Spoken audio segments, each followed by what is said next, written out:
Hey, welcome back to the Random Show, episode number 36 with your host, Agostino Zinga. Welcome back. I have no idea what happened prior. I had no idea what happened before. Nothing did happen prior. Nothing did happen before.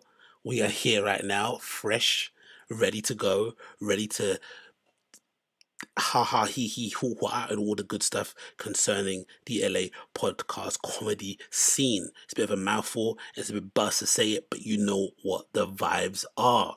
Again, apologies for the tardiness on my end, but you know what the deal is. I've been ill, I've been sick, I've been recovering, got a bag full of flipping antibiotics here that I've been taking, you know what I mean?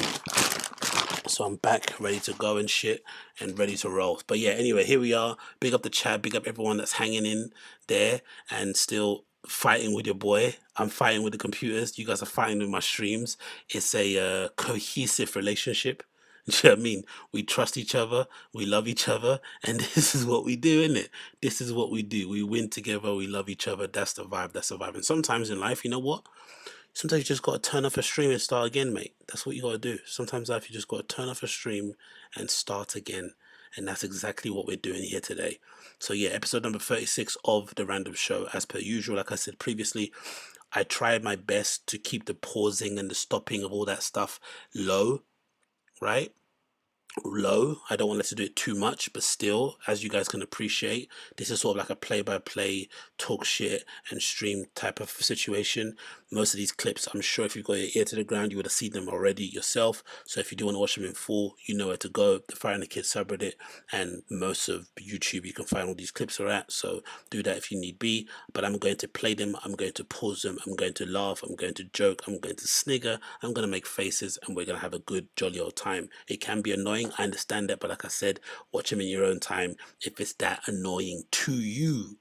Okay, and as per usual with the show, I try to put timestamps on it the day after. You know, with a full-time job in an actual life, it's a bit difficult to do these things all the time, but I try my best to. So if you don't want to watch the show now, you can tune back in later. I have timestamps done, and if you don't want to check out the timestamps in full, you can then check back a couple of days later, and I'll have the clips uploaded on my channel too, which I usually upload the next 2 or 3 days. Any clips that I feel like might contribute best to my channel and stuff. But yeah, we're back, we're ready to roll, and we're vibing. I mentioned earlier about the beard thing, right? I said, and I'm really, really standing by it. I think, I really do agree with this adage that women have. It's a bit of a snarky thing that women say, oh, beards are like makeup for men.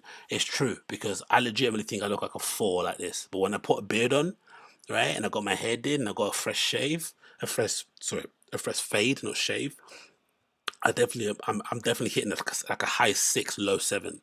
So a beard can do a lot for you. And I think I said earlier, like, if you really want to separate the hot and the ugly guys, tell them to shave, clean shaven. As soon as you clean shave a guy, you can tell straight away, is he hot or is he ugly? Yeah, I mean, there's no debating, there's no beard bombs and all that nonsense. No, no, no. Let's shave you. Let's shave you like a baby, and let's see what I'll go on for you for real. And then you can tell whether or not someone's hot or not.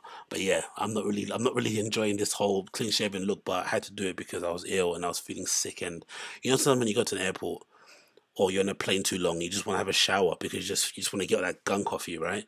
Similar to when I was ill, I don't know, something about my face just made me annoyed. I just went to shave it all off. I was even considering taking off my eyebrows, but luckily, I didn't do that. Luckily, luckily, luckily. But yeah, big up the chat, big up everyone that's tuning in. 26 people so far, hopefully more coming as we continue streaming and talking about this sort of stuff. Big up Ryan, big up Ryu, big up Dax Terek, and big up everybody around here. What are people saying here? Usually I watch Tim Pool at this time, but I got to listen to my dude. I go, oh, big up, man, big up. If I'm in the same conversation as Tim Pool, I'll take that. I'll take that for sure. Dax says your accent bumps up from a 7 to an 8. Thank you, brother. I appreciate that. 8 to 9. Accent, ability to dance, if the possibility if I fug chicks or not, according to Brennan and his boys, man, madness. Anyway, let's get into it. Straight into it. Straight into it. I want to get straight into it. I want to lead. Straight into it with this little clip that I found again on the T5K subreddit that I thought was absolutely hilarious. It's this one here. Wrong one, wrong sign I took off. My bad. This one here. So this clip, right? I guess it's from Trash Tuesday's podcast, which features Marc Maron. Marc Maron's a guest on there, right? And I thought this was pretty brutal, personally for me. But I don't know if you guys were reading too much into it as much as I am. But let's just play the clip, and I'll let you know my feelings on the other side. There was just a famous incident on our show where a comic hit on both of them and didn't hit on me, so yeah, I'm now the How'd one. that go for that guy? Not well. Things are finally simmering down, we think. Oh my God. We haven't gotten a true lawsuit. We're not going to court, so that's a good thing. That's good. So no going outside? No. Yo, I'm not sure about you, but how would you feel if you worked in an industry, right? Especially an industry like entertainment, where everyone kind of knows each other. I'd guess at that kind of level, right? Because there's not many people who are making millions and millions of dollars by telling dick jokes on stage and talking about stuff they've seen on the news, on podcasts and stuff, right? It's a very rarefied group of people that you're surrounded with. Just imagine how bad it must feel for you knowing that you're a professional in this field, regardless of what you think about Brendan Schaub. He's a professional. He's somebody that gets paid to do what he does, so he's a professional. He has fans who pay for their tickets to go see him, so he has a fan base. Imagine all of that. So you've got all the things on paper ticked off that would let you believe that you're a professional, that you're one of the boys, you're one of the gang, you're in that crew. But behind your back, and sometimes in front of your face, these very same people that are in the same entertainment industry as you, the same sector of entertainment as you, are laughing at you, openly mocking you, openly saying the most derogatory things about you as a person, number one, which I think is okay to take. I don't think is that much of a bad thing. You know, sometimes people are just not for you. But then they're also laughing at your work, at your comedy, at your inability to make people laugh. They take the piss out of you on a consistent basis. And I think sometimes, as much as we like to rag on Brendan, we don't give Brendan enough props for that. I think most people couldn't put up with that. I know I couldn't. If I worked in the industry and I knew for sure that people were laughing at me behind my back consistently, and they were mocking me as a person, they had, do you know what I mean? Like, they didn't buy it. Like, everything I said to them, like, it might as well just been hot air. Do you know what I mean? They don't give a shit what you have to say. They think you're crap at what you do. They don't rate you. They don't respect you. All that stuff. I would have given up time ago, bro. Unless it's something that you legitimately think is a vocation, or you legitimately think is a calling, just to be doing it as a job, to pay for your trainers and to afford your nice cars and to support your family. That takes a lot of, that takes somebody with a level of, I don't know, with a level of putting up with bullshit that I don't even know is even fathomable. I don't think anybody in their right mind could do it, really legitimately do it, day in, day out, go to work knowing that everyone at work is laughing at them. For sure, because it's one thing, fans take the piss, they make you into a meme, they keep making jokes about you, they make a subreddit, all right, cool, it's mean and it's upsetting, that's one thing, but it's just fans. There's going to be a group of people that don't like you. It's going to be, you know, some people say, yeah, there's going to be good people out there regardless who are going to like you or not like you. And some people would also say, which I don't really agree with, because I think it's a weird cliche thing, but people sometimes say, oh, you've never made it until you got haters. Some people would say that. I don't necessarily agree with that, but that's the case. So you could just be like, oh, it's not that big of a deal if it's just fans. But imagine your actual peers, people in your industry, legitimately laughing at you every single day of the week. How that must feel. Just imagine. I don't think we give Brendan enough props for how he's able to somehow not throw himself off of the highest building off the back of that, because that would be debilitating for me. Because part of it's weird, because I think when you're professional in the court, like, I look at myself as a poor example, but I'm a DJ. I've been doing it for 10 plus years on a very small scale. But still, in my field, it's not as if like you care about what your peers think, but it's quite nice to know your peers rate you. It's a nice feeling to know, okay, because I'm pretty sure there's famous DJs out there who, no matter how big the stages are, no matter how big they play in venues and arenas and stuff, if they hear somebody that they idolize doesn't like what they do, it will absolutely break their heart. More so than the fans saying the last EP was shit. I'd imagine the same thing with comedians. Like, if you grew up being, idolizing somebody like fucking Jerry Seinfeld, and you found out that he thinks you're not funny in the slightest, And he thinks you're an absolute cancer to the comedy community, you probably wouldn't be able to get up in bed in the morning, and I wouldn't blame you. So the fact that Brendan does, we should give him more credit for that. I honestly do think he deserves more credit for being able to just wake up in the morning and just keep doing what he's doing, despite, knowing full well that no one in his community actually rates what he does. It's an absolute mad situation to be in, to be honest. But people say here, Schaub is mentally ill. That's one excuse, so that's one reason for it, innit? That's one reason. Dax say otherwise he's legit the biggest narcissist. Yeah, probably. No, look, honestly, Quave said if Paulie D didn't like your work, you would be crushed. No, for sure. I'm not even lying. If I rated Paulie D and he was legitimately my idol, and I thought Paulie D's business acumen, the way he carries himself, how he's a family man, he looks after his friends, if he legitimately thought I was shit and didn't rate what I did, I would be heartbroken. Especially if I liked him as a person. Forget just DJing. If I liked him as a person too, I would be distraught if flipping DJ Paulie D didn't like me. I'd be like, come on, man. But yeah. So that must be brutal. I saw that clip. I was like, bloody hell, man, because I know how much Brendan likes to suck off Marc Maron and pretend like he listens to the podcast, which he obviously doesn't. But well, regardless, that must be brutal. It really, really does must be brutal. Someone saying it doesn't affect Brendan because he didn't grow up idolizing stand-up comedians. Yeah, that's true. I do believe that. I am a believer of that conspiracy theory that he just made up this origin story in order to kind of perpetuate this idea that he's always wanted to be a stand-up. It's not true. I think he always wanted to be a professional athlete. He's obviously built for it. He obviously looks like an NFL player, but it just didn't work out. And since that didn't work out, he tried to create this new persona, this comedian guy, which probably explains why he's not so funny. But I still think, regardless if he wasn't, he didn't grow up exactly idolizing these guys when he was a teenager, the fact that he's now in the business, he knows about their financials, he knows about the legendary stories of them behind the scenes, all this sort of stuff that he cares about. For sure, if he heard someone that he newly became infatuated with didn't like him, he would still be upset. He would still be distraught, man. Come on. Let's be real. Let's be real here for a second. But yeah. Let's continue on here. I want to also do a brief intermission and talk about this topic, which I thought was absolutely heartbreaking. This is courtesy of Guardian.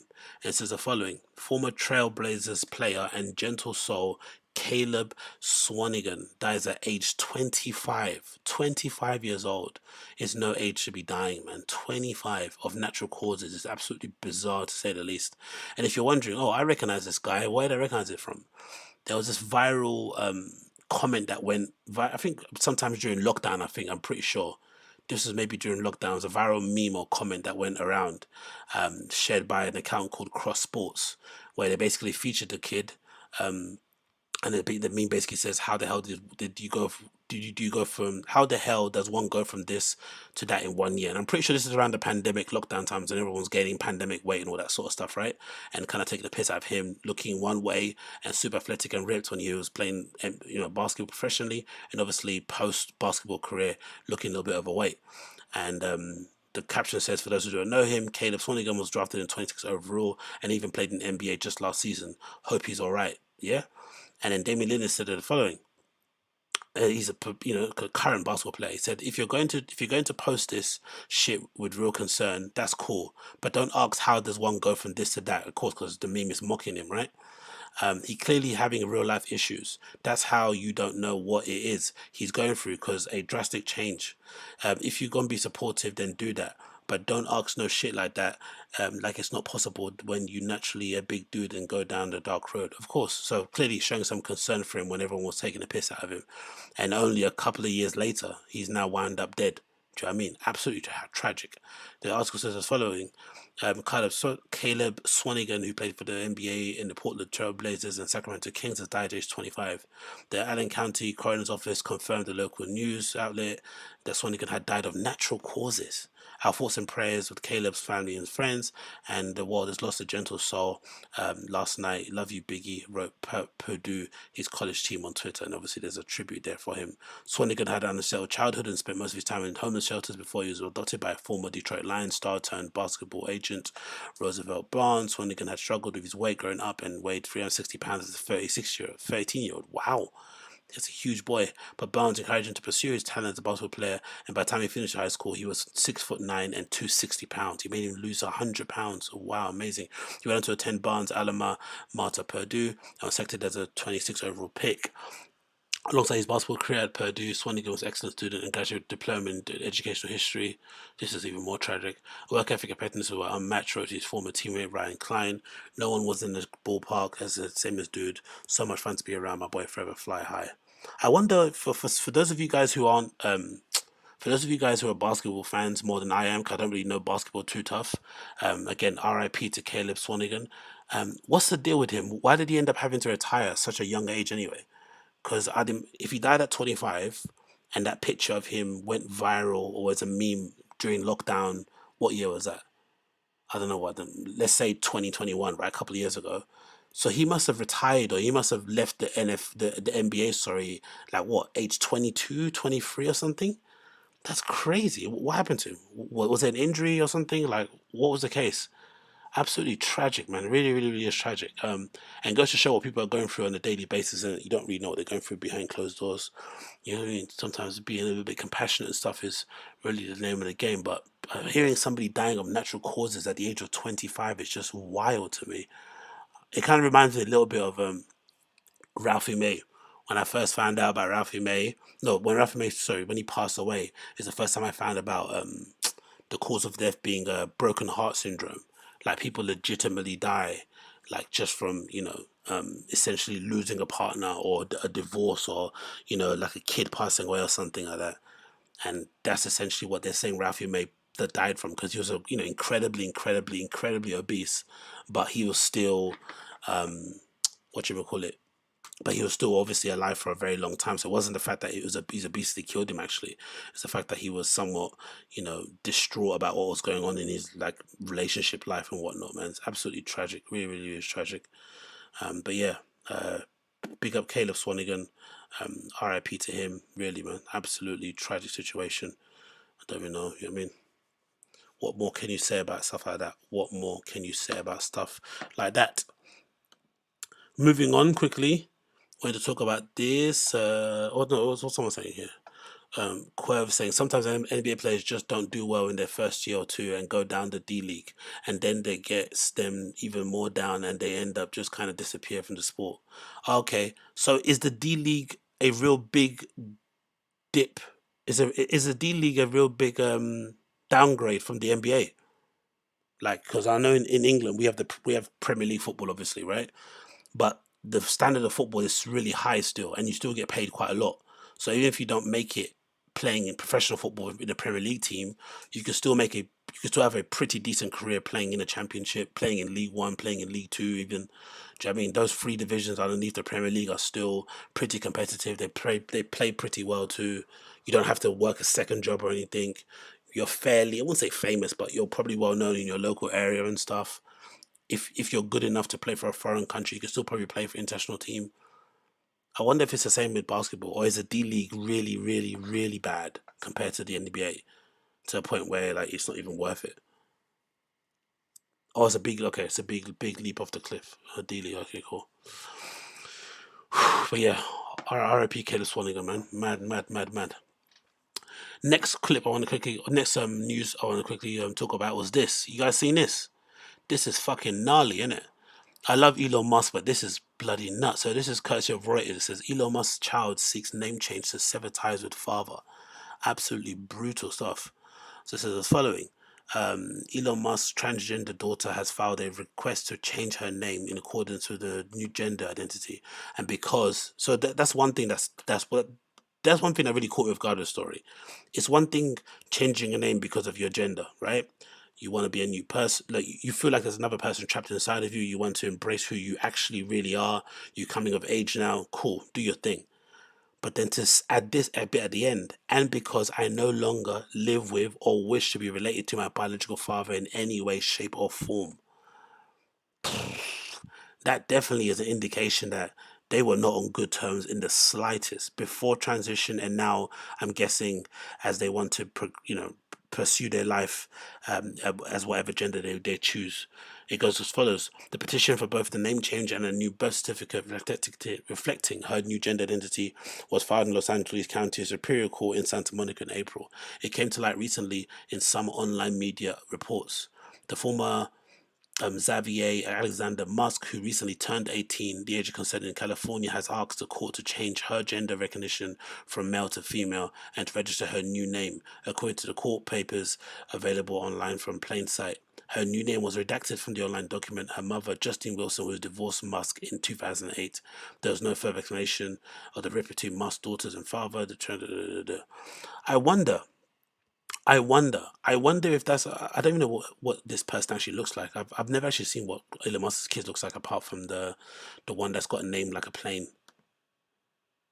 What does that kid actually look like? Is there pictures of it? Pictures? I don't know. I don't know which one's which.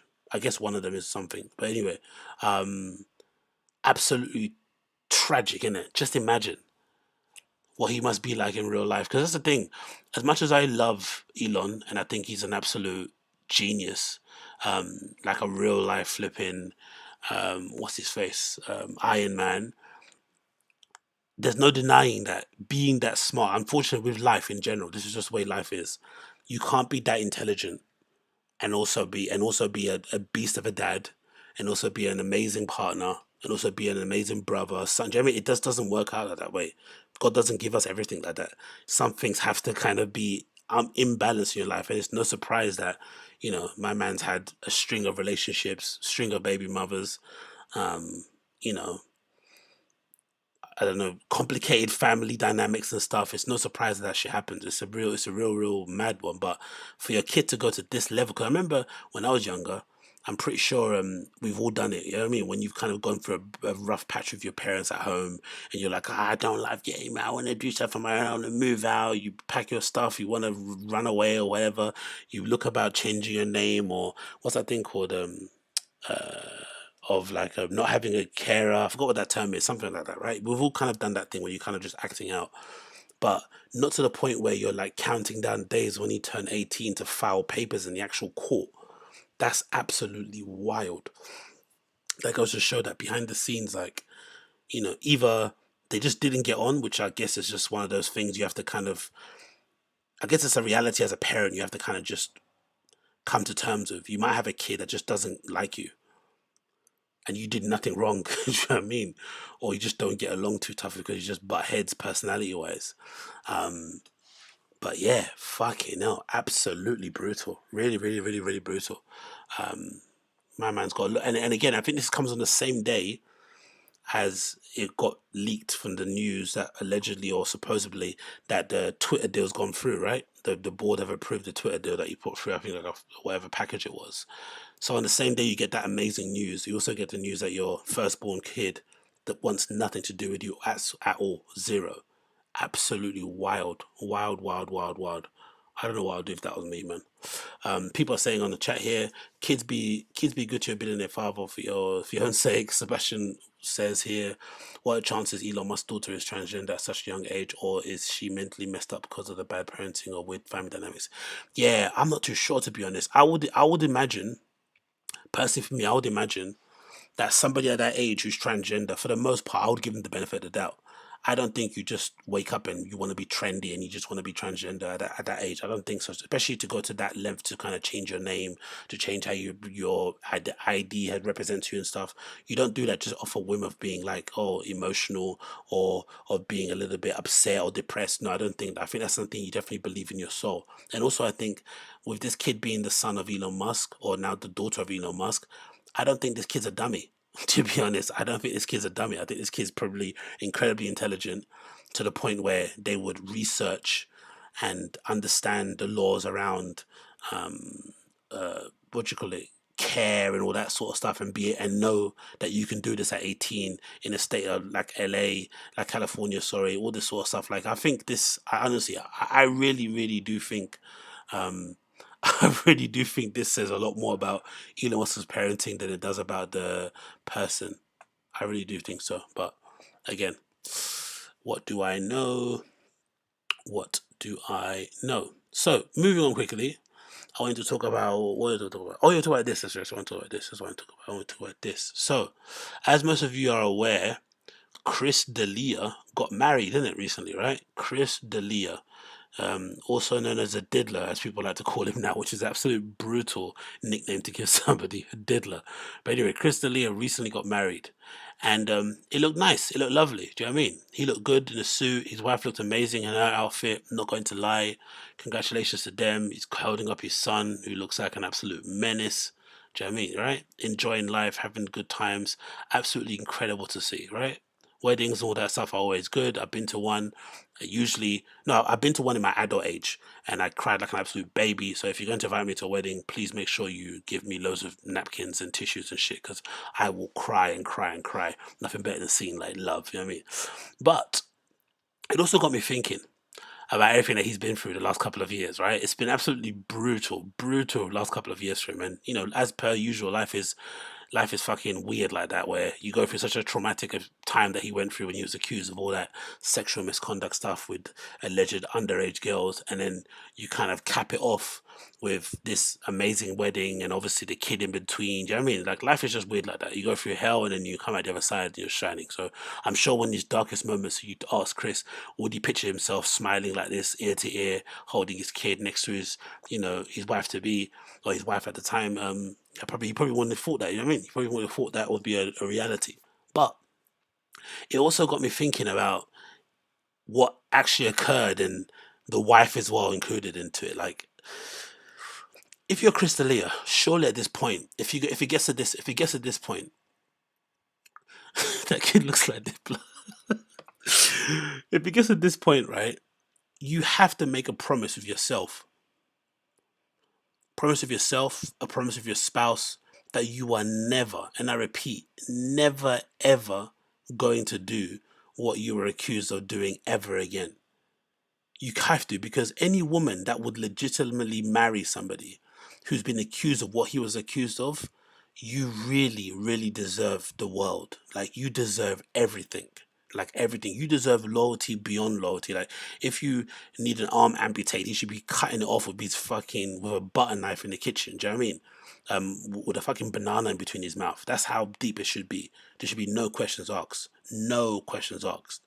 But something tells me, I don't want to be a bad omen of this sort of stuff, but something tells me this is just all like bandages, like a bandage, bandage. Oh, why can't I speak English?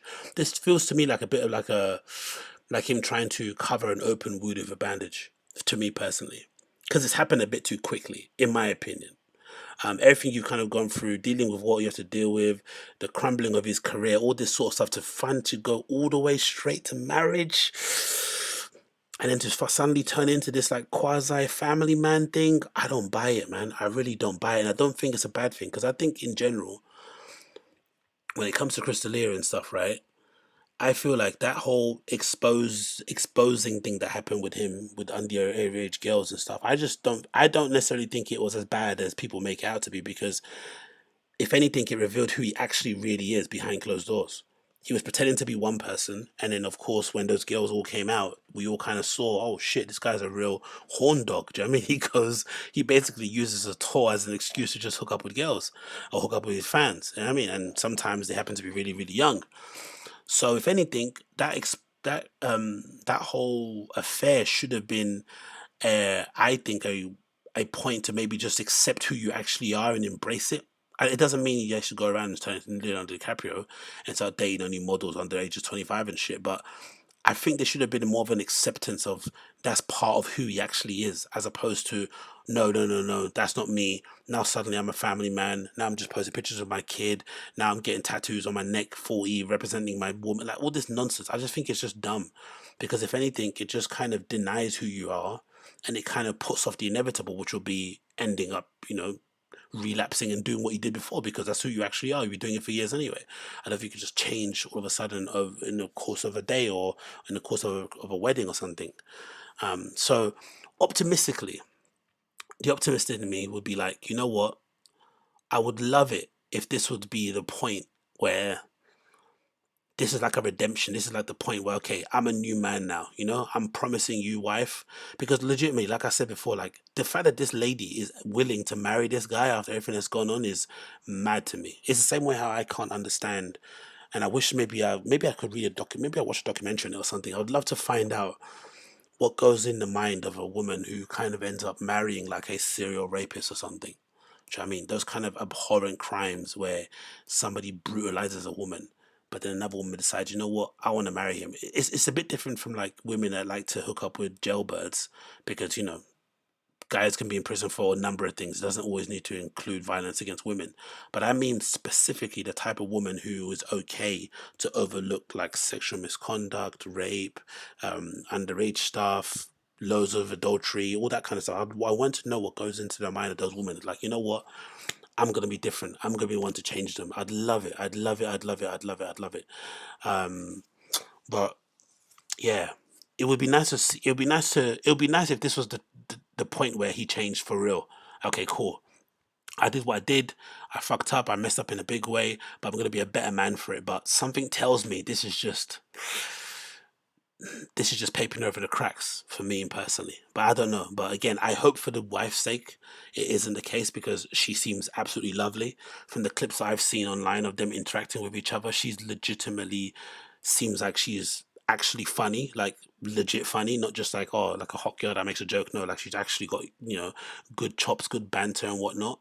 And the fact that she stood next to him along, you know, during the whole entire thing or deal. And I think I read correctly that she was actually pregnant during the whole time it was going on. So it wasn't even like it was an easy situation to go through. Do you know what I mean? She was going through such a mad thing in life, young lady, pregnant, and suddenly the guy that you're with is being accused of, you know, being a flipping serial diddler and stuff. It's absolutely mad. So Crystalia owes it to that woman to be absolutely loyal until the day that they both die. Do you know what I mean? Like loyal to the core, loyal beyond belief, like no missteps whatsoever. But something tells me that's not going to happen. But, you know, I would hope I'll be proven wrong with this. I really would hope I'll be proven wrong with this. But you know how these guys are, man. It looks like they use flipping touring and doing stand-up comedy as an excuse to just hook up with girls, which is really bizarre in my opinion, especially when they're all grown men and have kids and stuff. It's a bit strange. But anyway, what do I know? Let's just see what people are saying in the chat here. What people are saying in the chat. What a chance you must daughter transgender. Oh, Jess, big up Jess Fury. Yes, Jess is in the chat. What's she saying? Jess is saying he got married on the 2-year anniversary of the first leaked DM. I bet that he's trying to rewrite that history on that. Oh, really? He got married in the 2-year. God damn. I wish Brenda would disappear for 2 years like Chris and Fallon did, negate the misconduct, you know. True. I honestly so what people are saying here. Let me know how that goes, says as follows. I honestly see a big change in him. He's more grown up and he seems more sincere. I'm glad for him. He def seems better off from the struggle. Okay. To be honest, he's still funny. That's one thing I have to give Crystalia. From the clips I've seen of him on Thiccc, and not on Thiccc, from the clips I've seen of him on fucking King of the Sting, the guy is legitimately hilarious. There's no denying that Crystalia is funny as fuck, right?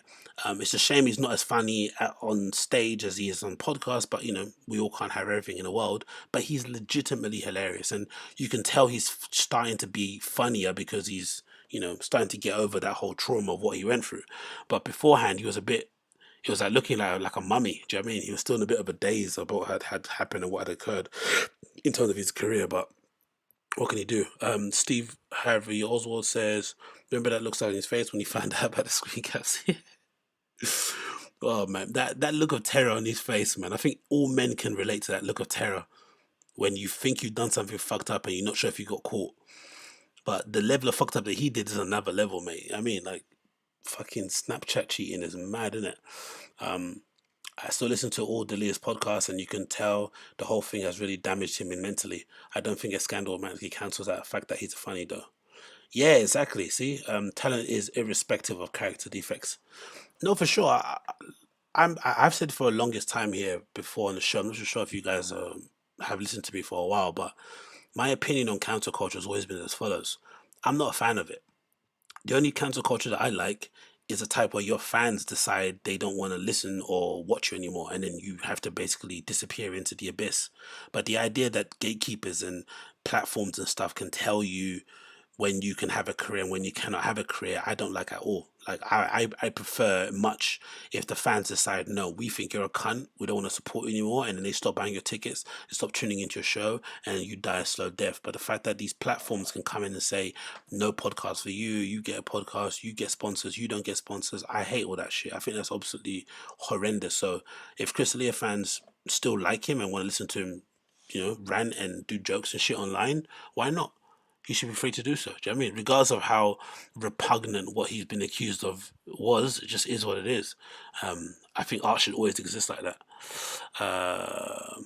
What people are saying here, D'Elia seems like a tryhard and an airhead. John Wallace, John Valdez says I have no respect for him.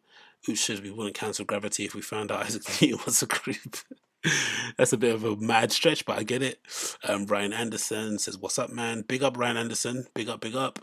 Chillzone says, I don't see people give him a pass. I don't see how people give him a pass. No one's really giving him the pass, Chillzone. That's the thing. I think you're mistaking it. I think you're mistaking the fact that you see him as a pass. It's not the fact that he's seen as a pass. He's seen because obviously he comes from a wealthy family, so he's never going to just disappear and go work at flipping, Trader Joe's. It's not going to happen. And also his entire life, career has been based on being somewhat a public figure, being a content creator online. If he's involved in a scandal and he has no ability to make money any other way, what else is he meant to do? Do you know what I mean? He has to just go back and start streaming online. The only problem he has is that he's kind of beholden to his fans. If his fans start fucking with him, that's when he's fucked. But in terms of industry stuff, that's over now because of the scandal. He's never going to be a Hollywood actor again. He's never probably going to be on TV ever again after that whole thing. So that's completely over. But I don't think that means people give him a pass, I don't know. But yeah. Let's move on. Next on the list, of course, then we've got, I want to quickly mention, I thought, oddly enough, I know some of you guys won't agree, but I thought Brendan looked pretty decent when he went there, to be fair. Brendan ended up attending Chris D'Elia's wedding, which is interesting because I'd imagine Bobby Lee was there and all of Bobby Lee's friends too. Brendan was there too. Some other comedians who should have been there, I don't think were there, but I thought Brendan looked pretty decent. This is the best I've seen Brendan look in an outfit. In many, many, many years, because at the moment he's stuck in looking like an adult hipster, so an adult hype beast, as I like to say. But I think, even though he hasn't got a tie on, which I think kind of makes the outfit look a bit weird, it kind of looks a bit incomplete. I think in terms of a suit, he looks really, really good. I'm not going to lie. He actually looks really, really, really good here. There's no denying he actually looks really good. And obviously, sort of, whiskey in hand as per usual, standard Dasher thing, but double-breasted suit jacket, suit fit, looks like it fits well. The only thing I got a problem with, again, wearing the trainers with the suit, looks flipping dumb, but the guy looks good in the suit, man. We have to give the guy props when you have to give him props. Let's not hate. He actually looks good in the suit. If anything, if you didn't know them both, you'd probably be thinking he's getting married and he's not. Do you know what I mean? Take away the little lapel here. Do you know what I mean? You wouldn't be able to tell who's getting married, but yeah. That's what crying about your friends, being accused of diddling does to you, innit? It gets you invited to weddings. So if you're in LA and you don't have any friends, the first thing you should do is get online and start crying about them. You become friends forever. They've got a bond now that will last for generations to come. Because he decided to stand up for him because he was touching up little girls, so literally. Pretty decent. But he got a Life Rips coffee thing here as well. Coffee bar, looks pretty decent. But yeah, big up them, innit? Big up them. Big up them. Moving on from that one. What else you wanted to mention here quickly? Bish Bash Ball. Oh yeah, this is the one. Yeah, let's go a little bit. You seen this, right? So, it's on the screen already, right? So this is Erik Griffin, and this is Erik Griffin. I think it's his wife. I'm sure. Is that her? Yeah, it's Rachel. Cool. So, the interesting thing about this, right, for me, is that I remember there was a clip going around of Erik basically getting really annoyed that people were reading too much into things about the Brendan and Bobby Lee situation, and he doesn't know this, he doesn't know that, and just he was acting a bit like a brat, to be honest, in the whole thing. But essentially, from what I could ascertain from what he was saying, he was kind of going on like, oh, you don't know us, we're over here, we're the stars, you're the customers, you don't get an opinion or whatever, something along those kind of lines. It kind of felt a little bit, dismissive. I just feel like at the moment, if you're Erik Griffin, right, and you're married to a woman that looks like this, and you're a comedian that looks the way he does, you just have to accept, unfortunately, right, as part of the game that you're in, because you're a public figure, you're always going to invite some level of criticism and opinion on what you do and what you do and how you act and how you move and whatnot. It just is what it is. It's sad, it's out of order, it's not fair, because it's essentially just living your life, but it just is what it is. You can't run away from it. And just grow up and suck it up, really. It's not that big of a deal. You're winning. Do you know what I mean? You're winning. You've got an attractive wife. You're going to be starting a family soon, I'm imagining. You're going to be evolving the next chapter of your career and shit. Like, you're living. You're absolutely doing the best.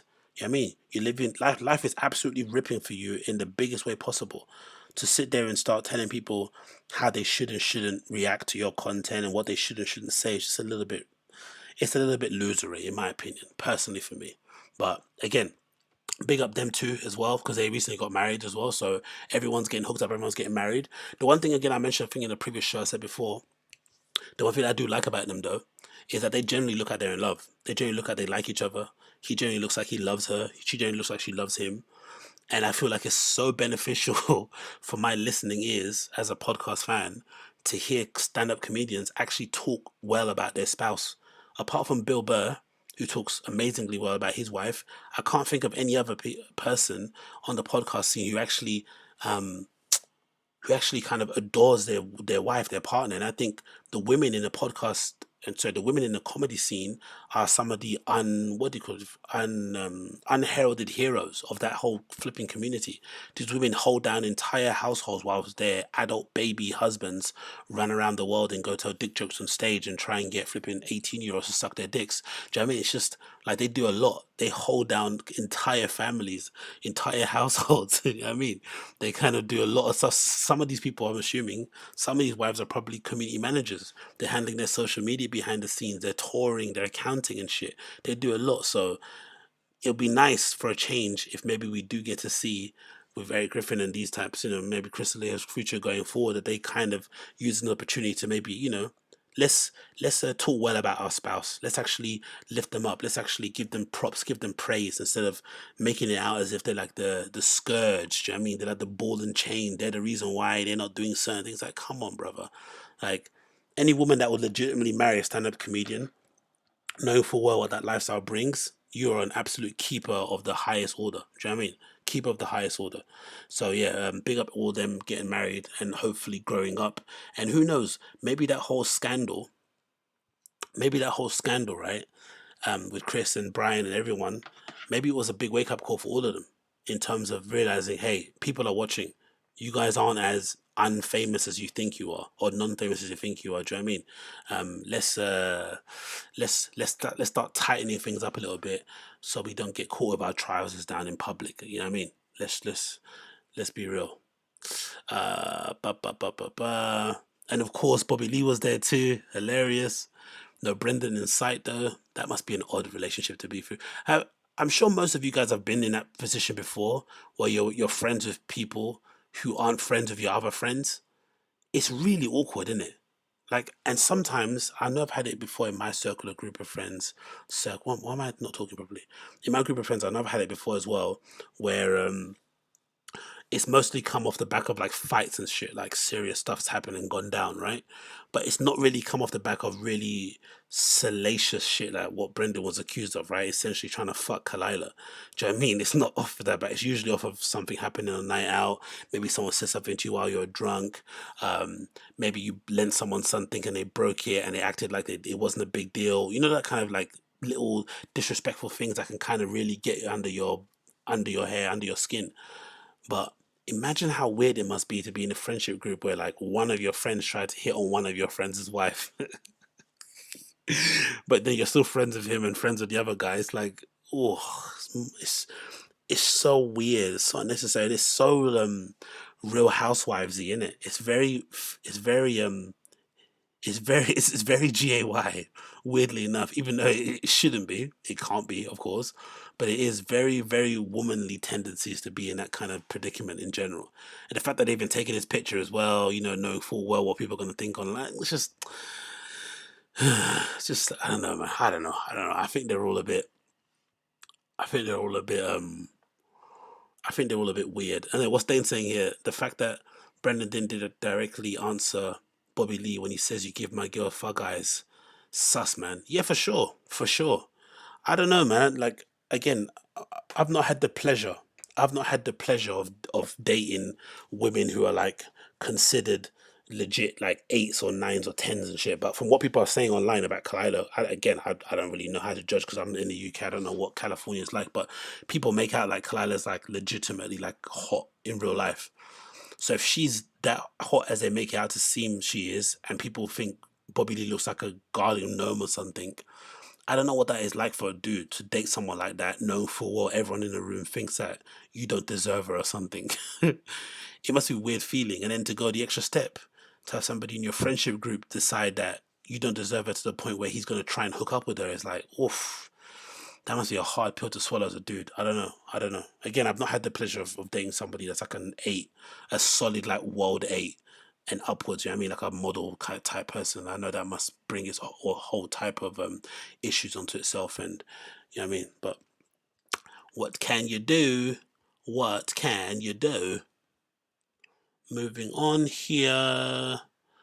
Well, we have this clip. Yeah, this is a clip. So, of course, one of the major persons and peoples that you have not seen featured at Chris Lear's wedding was none other than Bryan Callen, right?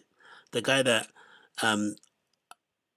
without any sort of loyalty, threw Chris Lear under the bus at the immediate news of him being cancelled. Immediately threw him under the bus, distanced himself from him completely, acting like they weren't friends at all, when we have years and years of evidence and proof and content and funny haha material and silly goose time sort of stuff showing that they were very close. They were maybe closer than peers. They were actually friends in real life, Chris D'Elia and Bryan Callen. But as soon as the allegations came out about Chris D'Elia, Bryan Callen obviously was in a far better position at that time in life because he was still had his show. I think the spin-off from the Goldbergs, the Joker movie had just come out. He just got his lids done, and he didn't want any parts of that drama because he legitimately thought he was going to still have an Hollywood career.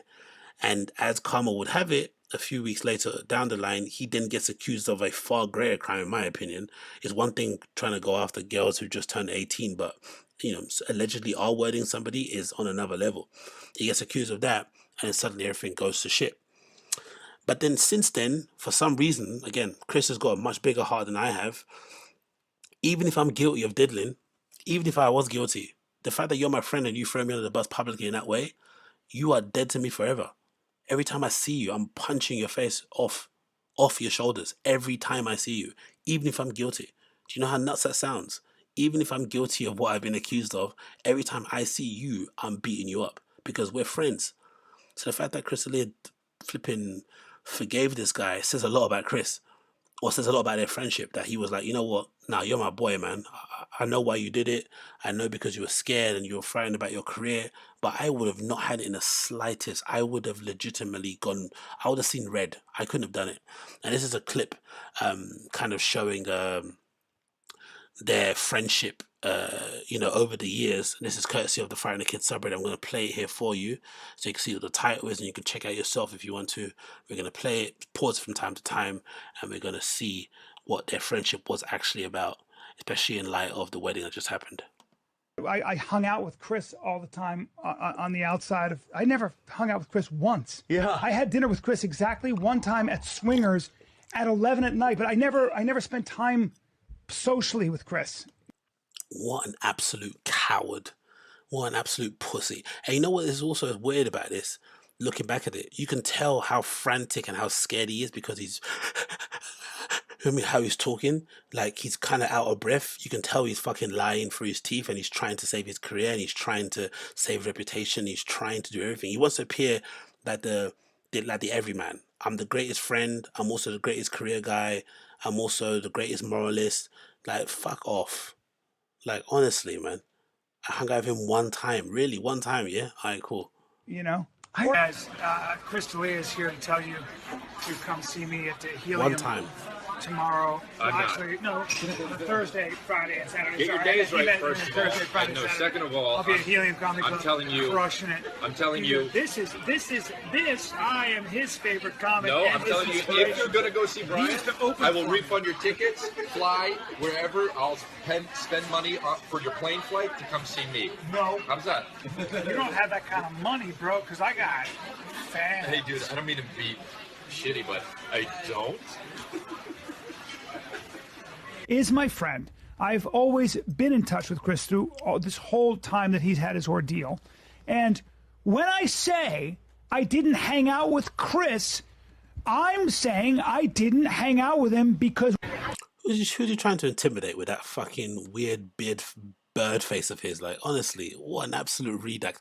This honestly shouldn't annoy me as much as it should. But at the time, this was the thing that really pissed me off the most about the situation, because let's be honest here. Let's be honest. Let's be real. Let's talk frankly here. As men, right? Or as people in general. Forget the men and women. Let's just talk as people. Do we honestly think Bryan had no idea what Chris was about? Do we honestly think that? Do we honestly think he had no idea of his taste? He had no idea of what he was into. He had no idea of how he moved. We had no idea of how he got down at clubs. Do we honestly think that? No. He had every idea of what went down. So that's what made it more annoying to me, because for sure they knew how they got down each other. So the fact that I get caught out for my delinquent ways, you don't then now get the opportunity to come out and start flipping, throwing me under the bus publicly. No, shut your mouth and just keep on going. That's what he had to do. He didn't need to say anything. He just needed to close his mouth. The fact that he came out and started to distance himself from him was absolutely diabolical, bro. Diabolical. them because... Hey, man. What's up, man? 3 picks in a row from I fans. took pictures tonight, You too. want to play the fame game, buddy? Don't, that's so obnoxious. 3-0. People wanted to take pictures of me, too, bro. Ah, you're not even listening to me. It's making me Yeah, fucking people so want to angry. take pictures of you, but they did it so they could then ask me, dude. All I know is that we look the same fucking age. We do. Dude, I got a fucking superhero draw. I got a superhero draw, and you look like a fucking sex trafficker. You know, also was really sad watching this back. They were actually funny together. Great comedic duo. Guess why? Because they were actually friends. They got on well. They spent time with each other outside of the stage, outside of shitty comedy clubs. They actually hung around each other. They liked each other, for fuck's sake. That's why they were funny together. Only hung out with him once. Look at that. Look at how my neck. Me not doing anything, but also doing something behind my face, though. Watch. Oh, don't do this subtle acting. Behind because my it's face. annoying. I'm good. When he's got it, he's got it. No, I don't think so. Hey! Bryan Callen and Chris D'Elia, they always hang out. Yeah, they seem to be like genuine friends. Oh my god! But that's what's great. Like I feel like I've made some of my. Fucking hell, mate. Eric glowed up in it, man. Whoever told Eric to grow a beard, you did a good job, mate. This is what he used to look like beforehand. Holy shit.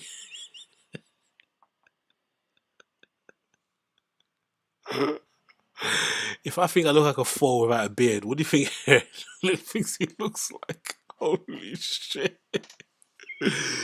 My guy is a glow up and a half, man. Glow up and a fucking half. But again, more proof, more evidence that these guys were absolutely friends.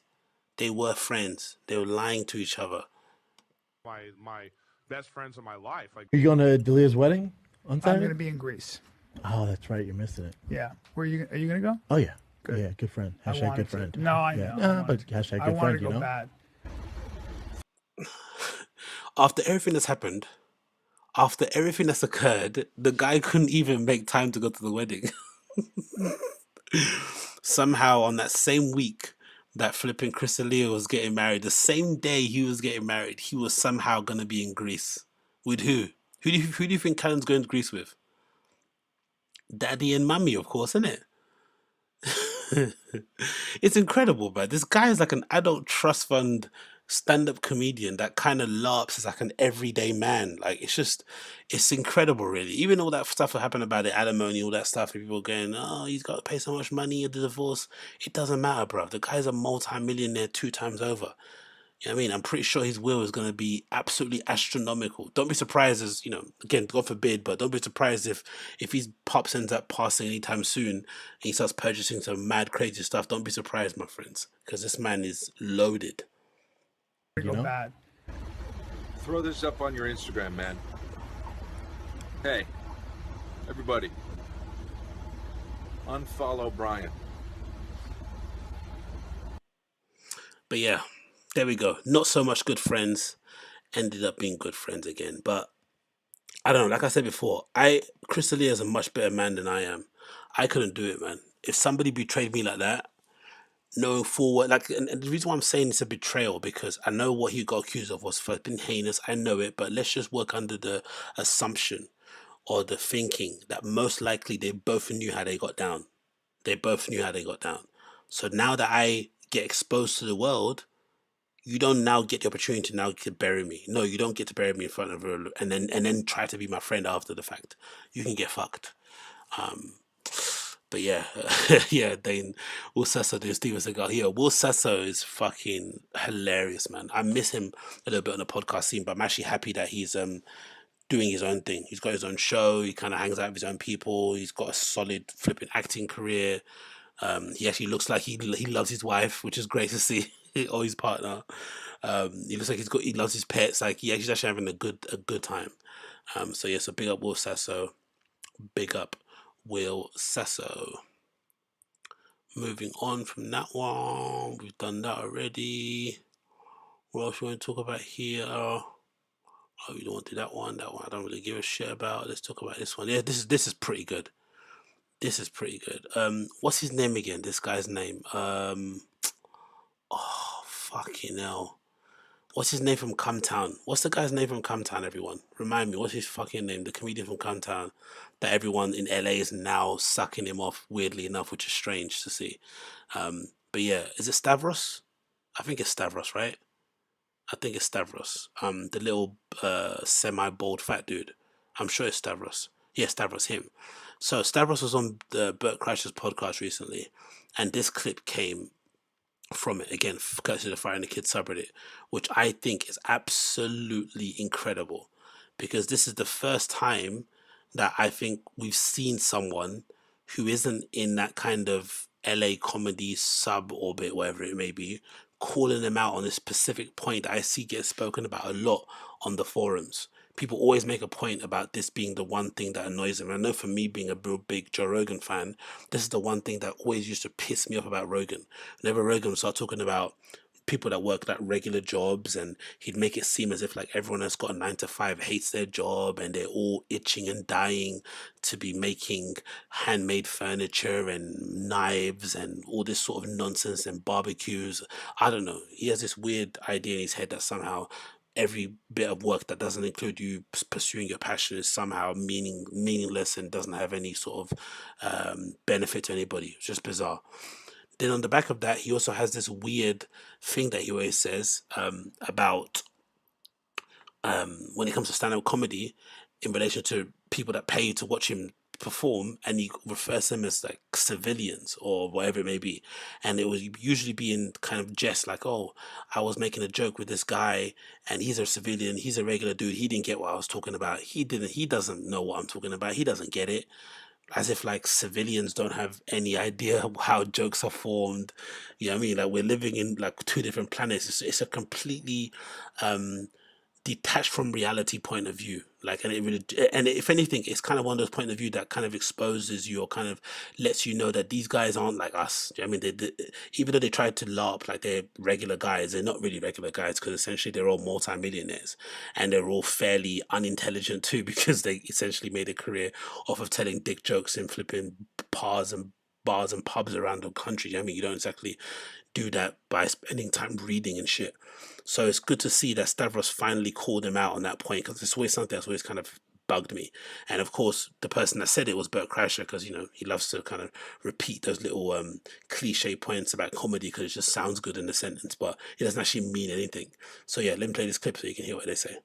And like, it's so funny. A comic's brain is so different than a pedestrian's brain. And like, what, you know, like, I can't help. I went Pedestrian is so funny, by the way. Oh, Like saying that. I said to a woman the other day. It's better than civilian. Yeah. That drives me crazy. It's like, we're not in the fucking armed force. Let's fucking relax. There's a lot of people that overuse that They really civilian. do. It's like, we are fucking so lucky we get to do this bullshit. Yeah. Any person on the street I respect more than even my favorite comic. Let's get that out there. Is that like we give so much less to society than a janitor. Thank God for Stavros. Thank you so much for finally saying it. And LOL at Bert trying to act like he gets it as well. No, yeah, you're right. Actually, no.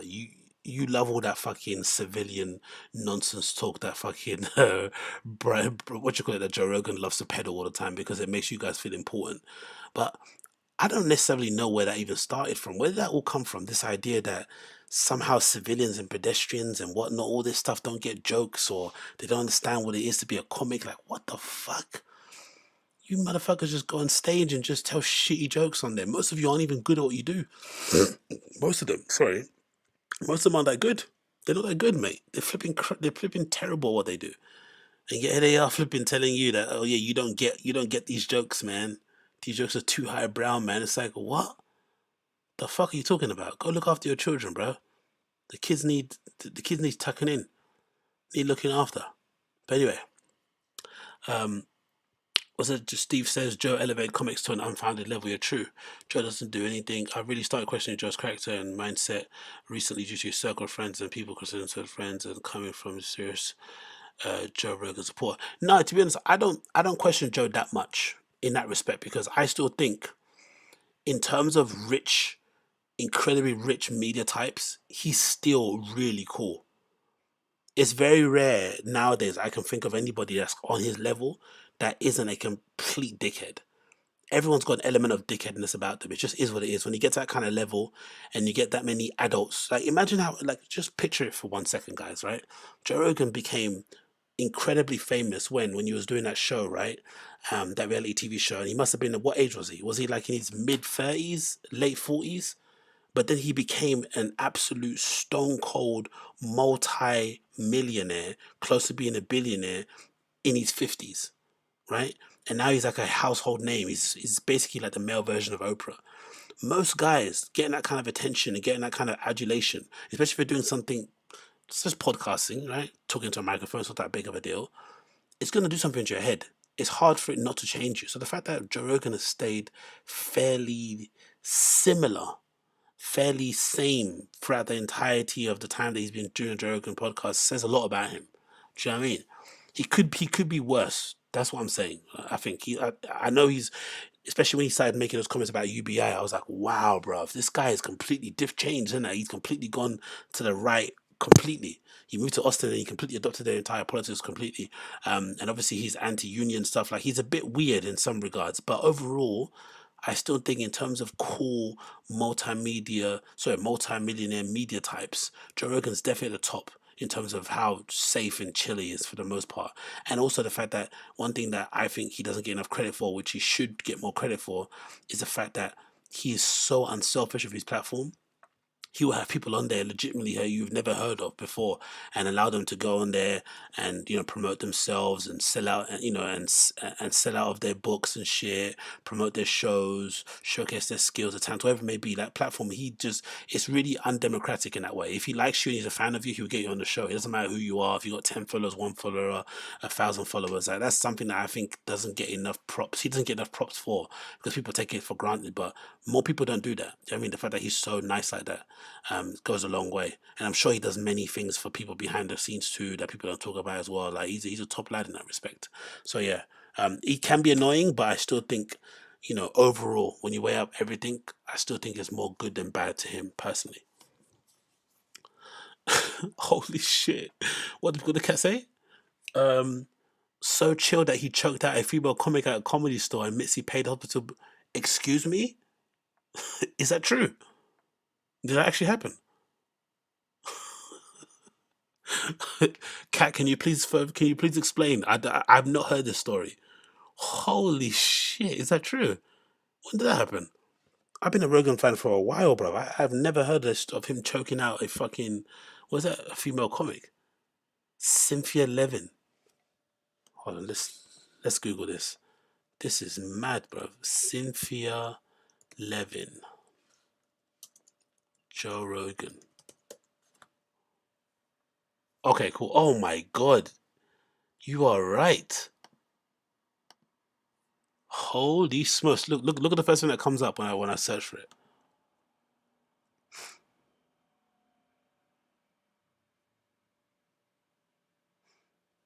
Okay, let's see, there's a news article. I don't want to go on Reddit to check it out. Let's see. No news article about it, nothing. Okay, let's take this off this. Bear me 1 second. Let's see what this is saying here. Oh my days, bruv. I had not heard this story ever in my entire life. Let's see what this is saying. Bish bash bosh. Oh wow, there's a person here. Oh, there's a video too. Holy shit. Okay, cool. Let's watch this. Holy fuck, I've not heard this story in my entire life. Okay, cool. This is courtesy of the, as you can see there, right? You can see the Joe Rogan subreddit. The title's there. Comedian claimed Joe Rogan sold her years ago. Let's play and see what this is saying. But the an odd story. So I don't really share this, but I'll share it anyway. Wait, but so your name is on the wall? Yeah. And so so another funny story, which was a terrible story. So this is years ago. This is before I moved to New York. Right before I moved to New York in 2000. I was hanging out at the store. I was riding around on somebody's skateboard, like just fucking around on the skateboard. I was like a dick. And then I was just like, had the skateboard under my armpit, and I was like walking towards the back on the side patio. And Joe Rogan, you know who he is, whatever. Yeah. He started to mess with me and just like kind of like do this elbow thing, and I just like did it back, thinking he was playing around. And then he did it again really hard, and then my teeth shook in my mouth, and I went, "Oh, this guy's fucking serious," you know. Yeah. Wow. And then we ended up like getting into a thing, like it just it escalated into him putting me into a headlock. And then ultimately a pretzel where I thought I was going to die. Like actually thought I was going to die. And everybody's just watching. Like nobody was doing anything about it. Holy shit. Can somebody explain to me how does a man get into a barging contest with a woman on a skateboard? How does that even like escalate that way? Like did they have like a prior relationship where they were always like physical? How do you go from like seeing somebody skateboarding and fucking around, and then suddenly it turns into you fucking trying out fucking your jujitsu moves on it? And so I was just like, all right, dude, you win, realizing that I was dealing with a freak show, you know. And so did you forget to tap? You never tapped. Yeah, you're right. Well, this was my tap. I go, all right, dude, you win, because I had no throat anymore. I had no voice. He had smashed my larynx. Oh, my God. So anyway, it was a really good time. But the point is, the point of the story is that, you know, I like, my friend. He was doing the pilot for Fear Factor on you. No, he wasn't even there yet. It wasn't even then. He was on news radio at the time, and things were working out for him.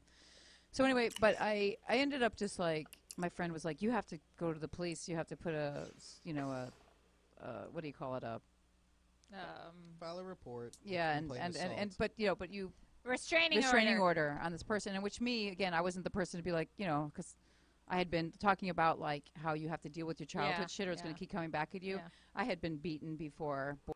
Nick, mate, I like not to. I'm not going to. I'm not going to take any credit for this. I'm not using any front lighting. This is just the screen reflecting back into my face. There's no light in here, friend. Boyfriend, childhood. So I just, you know, I didn't know that this, you know what I mean? This is showing up You're again. Like, just walk away. It's Well, fine. yeah, in a sense, I was sort of like, I was just like, my legs. I actually saw Adam in the original room, and I was like, Adam. I told him what happened. I was shaking. My legs were like gone underneath me. Like I wasn't existing. People after it happened, people were shaking my hand, giving me a high five, like and I'm like, for what? Well, you never tapped. Well, I did end up, I guess, going across the patio, but I didn't know it. That's funny. That's funny. Which is when he put me in the pretzel after that, because he was like, "Oh, fuck you," kind of thing. But I didn't know, because you know how you're saving yourself, and I didn't. I was like almost in a blackout. I guess I reached my hand up and I took his face and I threw him, but I didn't know this. I was told that I did that. What the heck? Oh, So, shit. weird stuff. Anyway, point of this whole story is that after all this stuff, and I go to the police and I do all this stuff, and I basically I didn't want to file a report. I didn't want to do. I just didn't. I just thought, But I was like, okay, and I did it, and then they were like, Joe's people were calling the Comedy Store, and because they were worried about it coming out, and he's like, well, what, they were like, Joe's, they want you to drop the, this restraining order, and I was just like, I'm like, listen, I'll drop it if I get my voice back, because I still wasn't able to talk. Damn. And so then I went. Mitzi paid for me to go to the hospital and get they put like a camera down my throat and all this shit. And they said, yeah, it's smashed larynx, but it'll heal. Fucking. Holy shit.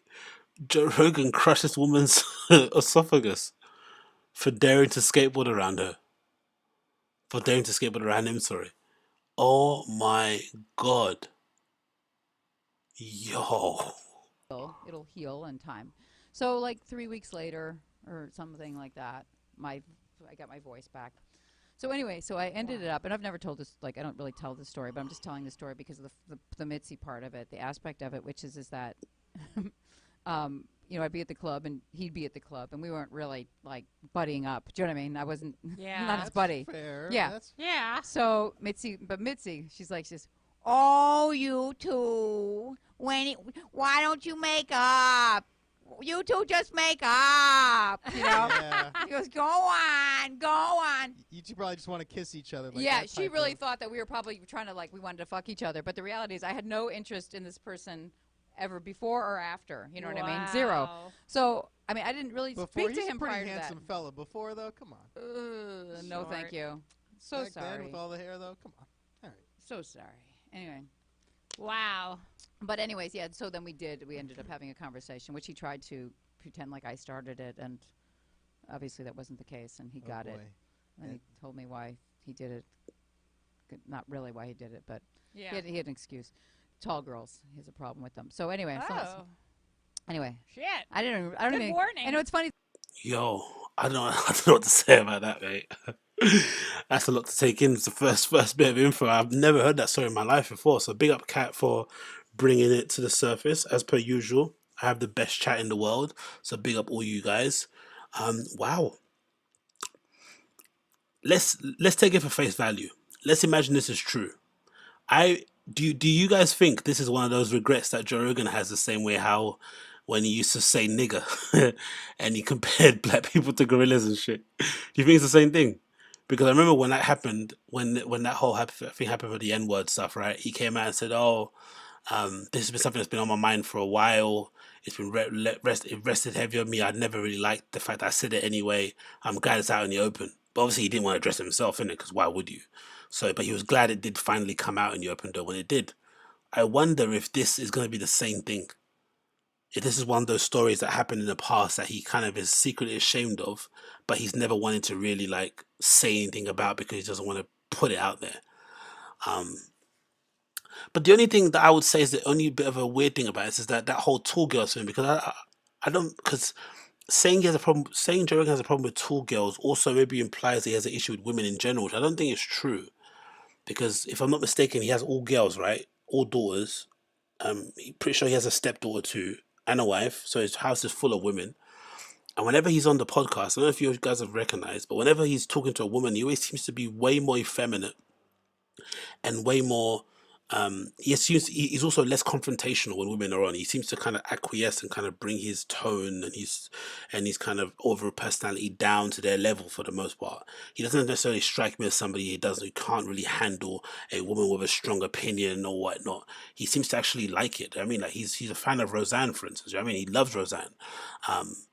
So I don't think that's the case. I wonder what happened back then. Or maybe he was like that before. Maybe he was one of those type of guys that legitimately had issues with women before. Then he changed over time because maybe back then he wasn't, who he was now. Because they were all saying this is way, way back in the day before even Fear Factor happened. But what an insane story!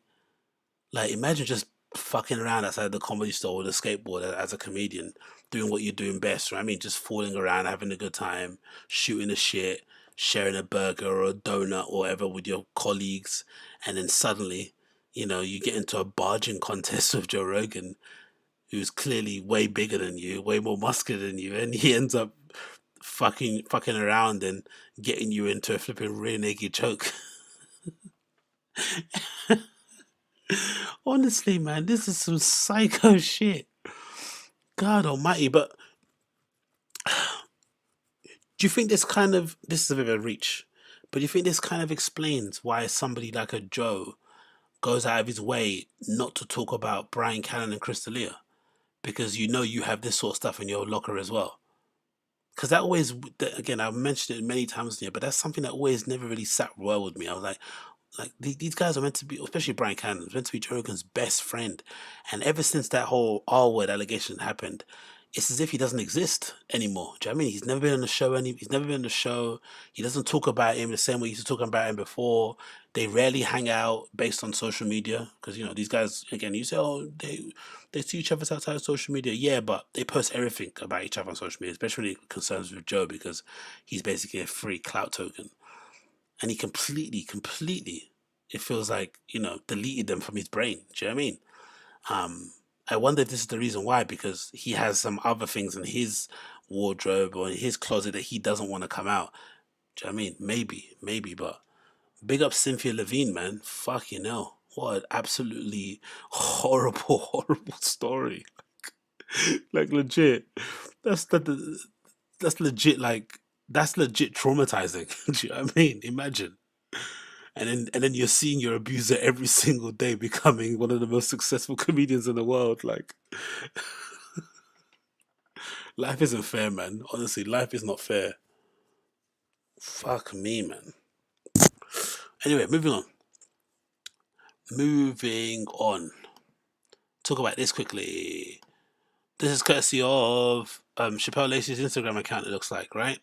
So you know who Shapel Lacey is, right? The guy who I call the golden retriever of Thiccc. He has decided to quit podcasting.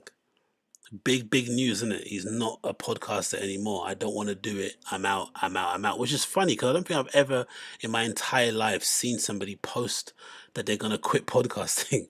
It's like quitting blogging. You know what I mean? You don't really see people, I'm going to quit my blog now. They just stop posting.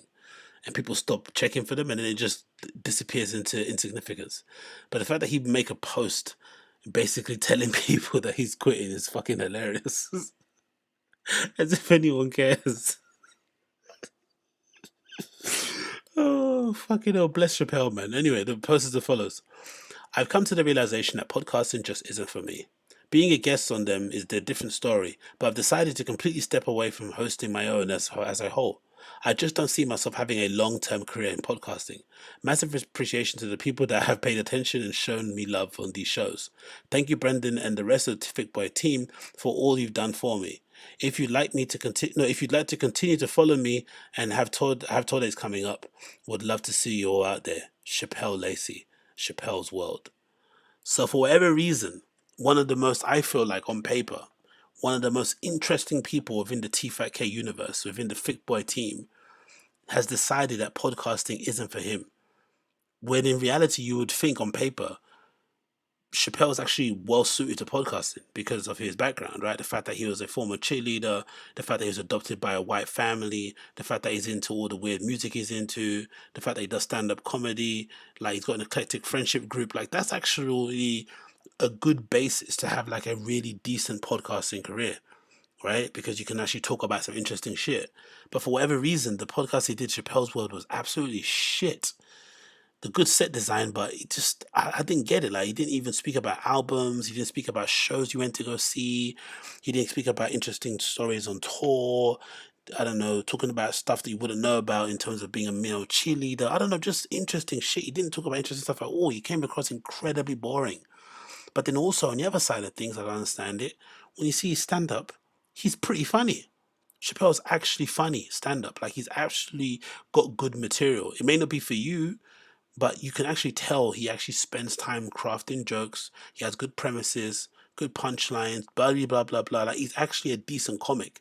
So I can't understand how a decent comic in 2022 can say, hey, the main thing that will get me ticket sales, like podcasting, the main thing that will get me more famous, podcasting, and the main thing that will get me more followers, podcasting, I'm going to step away from because I just can't do it. It's just too hard. I'm too boring. Whatever it may be. It's just a bizarre thing. Really, really bizarre. The only other thing I can think of is that maybe this was a long-term plan of his overall. Maybe he always wanted to separate himself from Thiccc Boy and just do his own thing. And the fact that he had a show under Thiccc Boy was still a bit of a tie to Brendan, even though he's not doing the show anymore because he quit the Thiccc show, right? He stepped away from that, or you're fired, who knows, but whatever. Let's take him by his word that he quit. But then he still have the tie with Brendan, and then all the drama that happened with Bobby Lee and stuff, and Kalila and Annie Leadham and stuff. Maybe he just didn't want any parts of that. He just wanted to have like a clean break and just be his own kind of man, which I completely respect. But I just find it very odd how a stand-up comedian, a content creator in 2022 can legitimately think it's a good idea not to have a podcast. It just doesn't make any sense. Even if it's a 10-minute one, sorry, a 10 to 20-minute one, he just does and rounds up his week or something, or talks about shows that he did that week or whatever, like whatever. It could be something along that kind of line. It feels strange to me. It feels like there's more to it that meets the eye. It could just be innocent. It could just be him thinking, hey, it's just not for me. But I just don't know how that makes sense. But if you are wondering, who's going to replace Chappelle? Who's the one that's going to be sitting in a hot seat at Cats After Dark? People who watch this stuff, honestly, bless you, man. The people that watch this stuff and clip it, bless all of you, because I don't know how you do it. I really don't know. But anyway, this is the King of the Sting After Dark, which is basically everyone that works on the show behind the scenes, like the writers and the producers and stuff, sitting down and talking, and they kind of expound upon what's going to happen now Chappelle's going to leave, and who's going to be taking over from him when he finally ends up leaving for good. Guys got dark. Guys got really dark. Drink that whiskey, Chin. Take a sip, dog. It is about to get a whole lot lighter. Yeah, it is about to get a whole lot lighter. This is my last episode as a what am I on this? The host. Permanent. The main host. The talent. That's probably why he's quitting podcasting, isn't it? He doesn't even know where he is, man. Jesus Christ. The talent. I'm not. No, we're all the talent. Last We're episode as a all permanent host, this though, right? Together.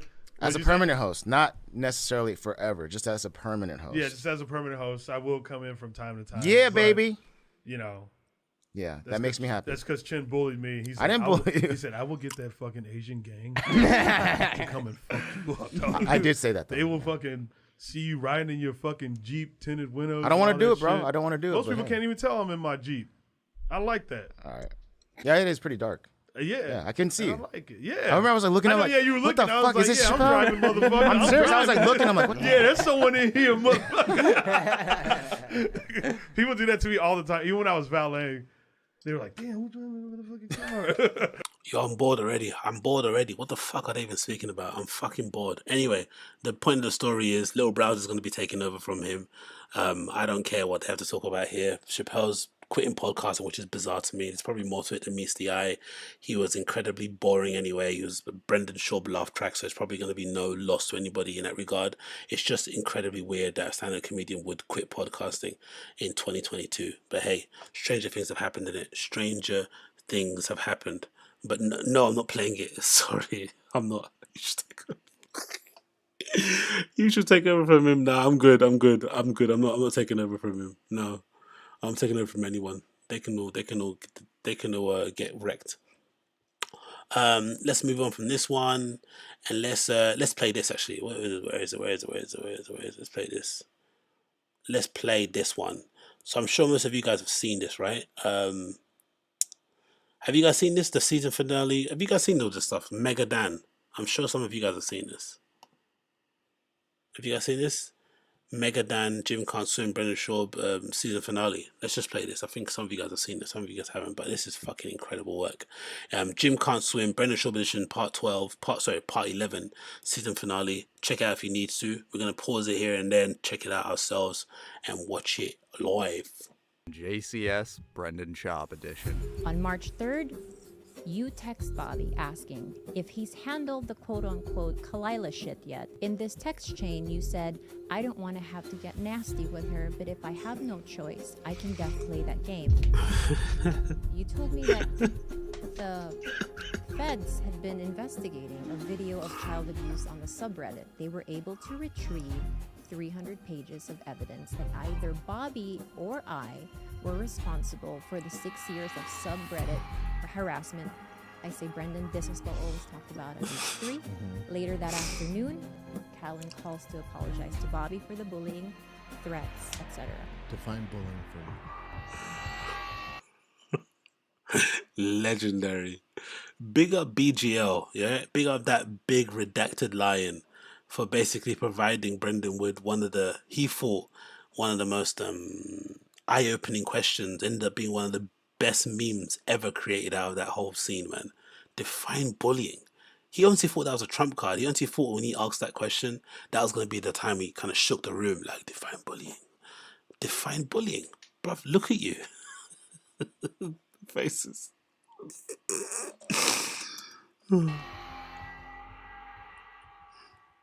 Define bullying for me.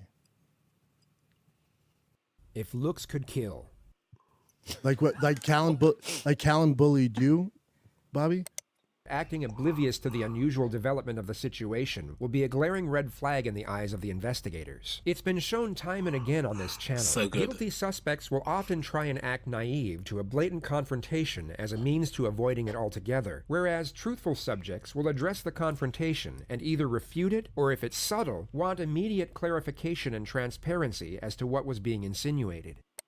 That phone call. That phone call. Yeah. Yeah, I'm just saying. Does not seem bullying to you? The detective seems to have a hard time in concealing his disgust and anger. It's a slip of the mask, but fortunately isn't too drastic at this early stage.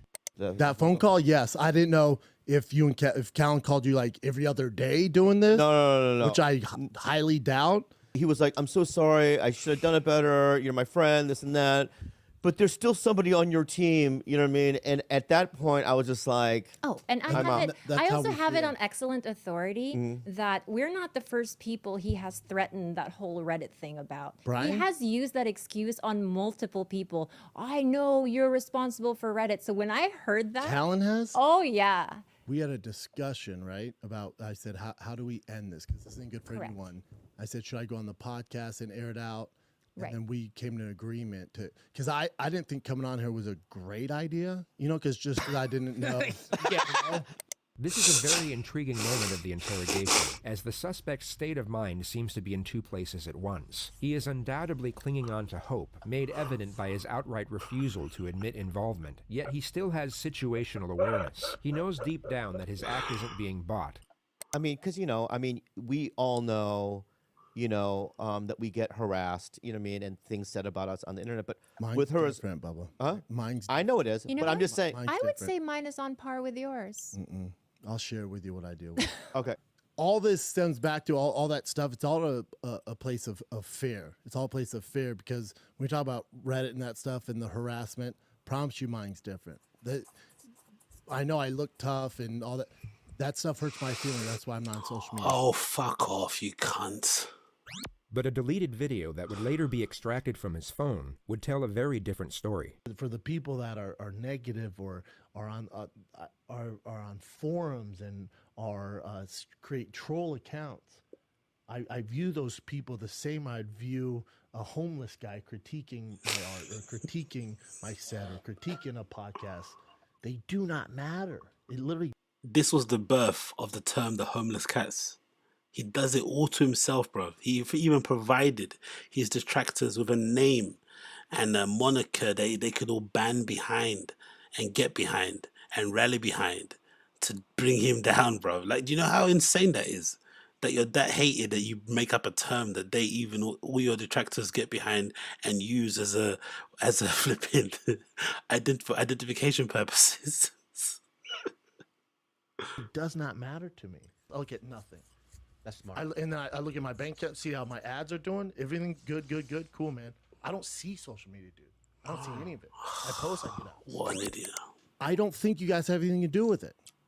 But where? But hold on, Clyde. I have the proof. Here's the thing. Where's your And- briefcase? I don't need a briefcase. I don't need a briefcase. I wish I could laugh at that. Yeah. I don't have a briefcase. I have it all on my phone. The reason I can't send it to you because the ongoing investigation. I can't. Why is his tongue so heavy as well, by the way? Has anyone noticed that? Why does his tongue look like a piece of marble? It looks like a block. Like it's like he can't. Or is that part of the speech impediment that he's allegedly thinks he has? I don't think he actually has it personally. I just think he just doesn't take any time to actually consider his words, to pause, to whatever, to articulate or enunciate himself properly. I just don't think he has any care for it. It just goes as he says. But the way his tongue looks so gigantic. On investigation for the child abuse thing? There's 6 counts on there that you're talking about pedophiles. You're talking about horrible shit. Okay. It's bigger than me, but that's gonna be dealt with. Again, I don't think it's you Will guys. you show me now? Shit. No. I'll show you when We'll got. we'll blur this off because we want to know. Because I'll show you after the I show. want the audience let me to get. think let that me- you actually showed us something you never did. Well, yeah, I can show it to you. Here's the thing. Oh, I didn't notice it. Look at Kalana's face. She's not buying it in the slightest. Look at that face. I did not see this the first time. I didn't clock this. It's so weird. Imagine accusing somebody of what you've accused them of, right? Of a concerted effort to basically destroy you online, ruin your reputation by organizing and setting up this Reddit. 6 years of abuse. You finally get to confront them in person, but then you're not willing to show them proof of why you think they did it, to justify why you were being a dickhead. Because, to justify your bullying or to define bullying and to justify you trying to fuck her, I don't know, you would probably show it, innit? Like, here, this is why I've been being a dick to you. See? What would you do if you were me, kind of thing? Do you know that kind of stuff? But he didn't show it. He didn't even try to show it on air. Just loads of words. Absolute liar, bruv. This is what's interesting. Explain this however you want. When I notified you guys of the harassment and going back to Tiger Belly, that account stopped posting, took the Tiger Belly email off, and changed it. It's never posted again. Do you know how Reddit works? No. The detective is very good at stating the essential wording of the question in a very quick and casual manner, which disguises the condemnatory nature of the Inquisition. So you seem to have very clear convictions about this alleged occurrence from my company, all the while not really knowing how Reddit posting works, Brendan. Exactly. From my end, it looked foolish for you to be this fragile over something some 3 girls said on a podcast. It looked foolish. So in my end, the way I understand it is we need to come up with a bigger story about Kalila to incriminate so that my reaction to that Trash Tuesday talk doesn't seem insane. No. That's God, how no. I receive You're giving me it. too much credit. You're giving me too much credit. Okay. Can I say something? Yes. All right. You know what, right? Unpopular opinion. I actually believe him. I actually don't think he's as smart as Kalila's giving him credit for being. What I think happened, and I've mentioned this plenty of times, is that I honestly do think Brendan got scammed. Somebody in his team figured out all this stuff was happening at the same time, right? The Annie stuff, the Kalila stuff, the Reddit was popping off. It was, I think, fast approaching like 60,000 people on there and shit, right? The hate was getting really, really on top of him. It was starting to affect his confidence. He got let go from Showtime. All these things happened at the same time. and he was finally getting to the point where he was had enough of the haters. Had enough. I'm gonna start going on the front foot now. No more just ignoring it, pretending it doesn't exist. I'm gonna start attacking, which is when he started suing, and I think he then went to sue Uniques and shit and taking down videos. I think in that moment, in that whole carnage of that situation, somebody in his team, somebody associated with him, took advantage and basically said, hey, I know somebody who can figure out who's behind this. Like, I know someone who works on computers, who's a cybersecurity expert. I don't know, something stupid. Because he doesn't have that much knowledge of computers, if you have a bit more than him, he obviously thinks you know what you're talking about. That person then went and pressed right-click, view page source, printed a whole page full of flipping HTML code, sent it to him, and circled fucking Tiger Belly emails and shit, and weird posts and incriminating posts and whatnot. And he just latched onto it because he was looking for an exit anyway. He was looking for an excuse. He was looking for something to kind of give him a reason to be a dick or for all this drama. Do you know what I mean? To kind of make himself look good. So I don't think he was calculated on his part. I just think he was duped by somebody. Somebody presented evidence and made it look like it was legit. It wasn't legit. But because he's so desperate to try to save face, he latched onto it because he has nothing else to latch onto. That's what I think happened. Number one, I don't need to see it. I don't personally need to see it because I know that I have nothing to do with it. You do, absolutely. Yeah, number one. You're saying that you know me, right? If you did know me, right, you would already know that I had nothing to do with it because of the fact that when all this thing happened, D'Elia called me laughing, right? And D'Elia goes, "Oh, really, dude? You don't own a computer." He answers the phone with his iPad. He goes, "You don't know how to get on your email," and he was laughing. I go, "I know." In fact, I've had calls from. The twitching as well is hilarious, isn't it? The face. Look at the twitching, knowing that all his friends are laughing behind his back, and think, oh man, so embarrassing. Like I just couldn't. I think this episode of the Tiger Belly is on like 1 million views as well. It's on more views than his special. Everybody, right? Huge names in the podcast room laughing like what they apparently don't know who you are and how you operate. He's literally right? missing fingers. Yeah, I'm missing fingers. My point is we're not saying it's not Bob. I understand that, but you have to understand that because of the call a week and a half ago with you and Bryan, right? You said that it was me in the beginning. I said your name is on the account, Bob. Right. And then eventually, in that same call, we said it's eventually not through. Cutting off denials before they can be voiced is imperative during the early stages of an interrogation. If the suspect is allowed to voice a denial and feel he is being listened to, it will only increase his confidence and conviction behind his stated innocence. I have a question about the delicacy or the delicate nature of the investigation regarding pedophilia, regarding this beaten baby on the subreddit. As you don't. That was Unique's, right? I honestly do think someone duped him. Somebody just put it all into one. Have ownership of that subreddit, correct? That is not your subreddit. No, okay, then why are those federal investigators considering? They're not feds. Okay, let's say but if Reddit cops. If that is in active investigation right now, and that is the reason why you cannot show us that information. No, I can show you. I can't send you the documents. So okay. You physically have them in your possession. So I can show it to you right now. When we get off, I can show you. As soon as we get done, I will show you all the shit I have. He didn't. You better spit shake on that, Brendan. I mean, why wouldn't I? Yeah. I mean, because I've been asking it for weeks. Yeah. And I've been asking to meet. And I feel like you've long played me. You've been asking me to meet in person? No, I've been asking you, in where is person. this? Where? Yeah, you did. You went to fuck. You see how he lit up there? He lit up really well there. Like, you went to me, walk to my truck. Where is this thing? Where is this thing? And you're like, I'm busy. Maybe tomorrow. I'm busy. Maybe tomorrow. Just the docs. Because only it's like not busy. Because here's the thing with the docs, it's like they're either not real or we have someone that somehow got a hold and hacked us. We just want to know for ourselves if we were And hacked. you should. But that's why it's very important we see these. Here's my thing. I'm not accusing anybody in here. Mm-hmm. But let's say in some weird world, it's somebody that you know, you're associating, you had no idea it was happening. I still don't give a shit. I just want to stop. That's it. Okay. That's the only reason. That's I'm what. here. You hear that? Whoever is the incel living in my backyard, dude.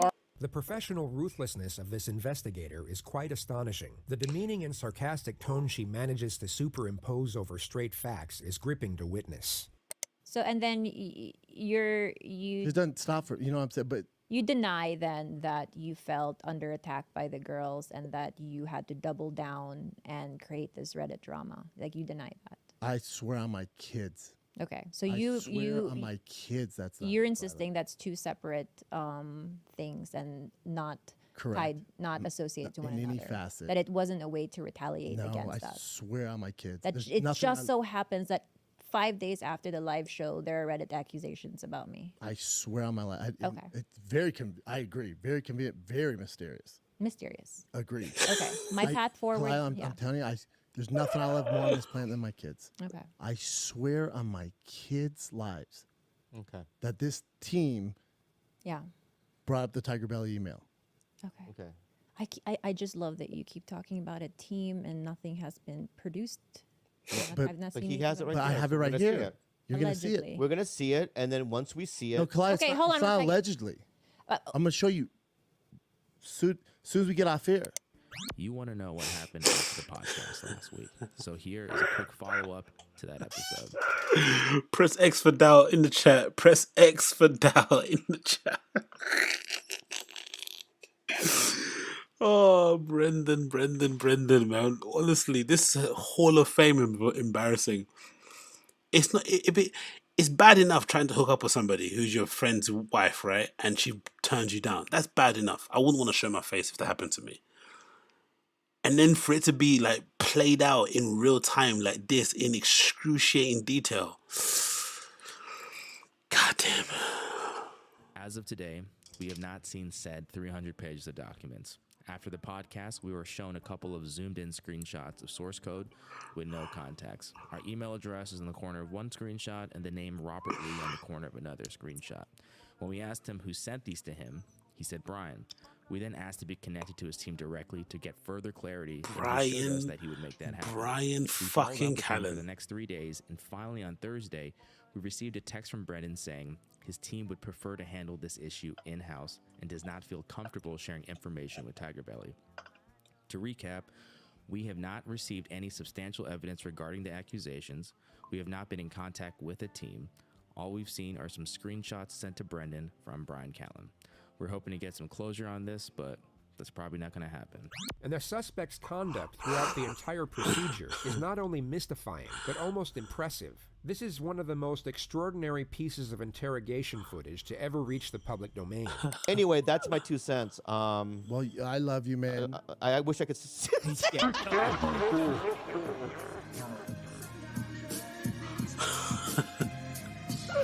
We had something special. I was your Adonis. Now all these homeless cats are trying to name the fucking waters. Is it nice? Please define bully. Help me gadoosh the cats at Tiger's Belly. I remember the salad days, the good times you, me, and Callen days. On the pod, we were laughing it up. Now what? You can't pick up? Come on, Joe.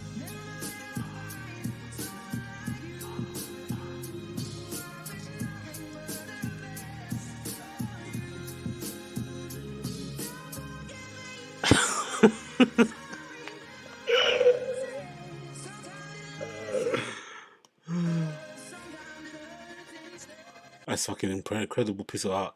I wonder, right, for someone like a BGL, who's like a new friend for Brendan, and who's clearly like wanting to be Brendan's new best friend, right? And he's attacking everyone online, threatening to dox people and doing all this lame nonsense shit. He's only known Brendan basically through his worst times, isn't it? Like how he's been perceived. Like he's only met him since he's been this social pariah, right, in the stand-up comedy world or podcasting scene. If you're someone like him and you just met the guy recently, what about Brendan makes you think, okay, he's a good dude? Like, I like him. Like, you see everything that's happening online. Do you just, I wonder what happens, what kind of goes through your head? Or do you just think, or maybe he just thinks it's not as bad as what people are making it seem as?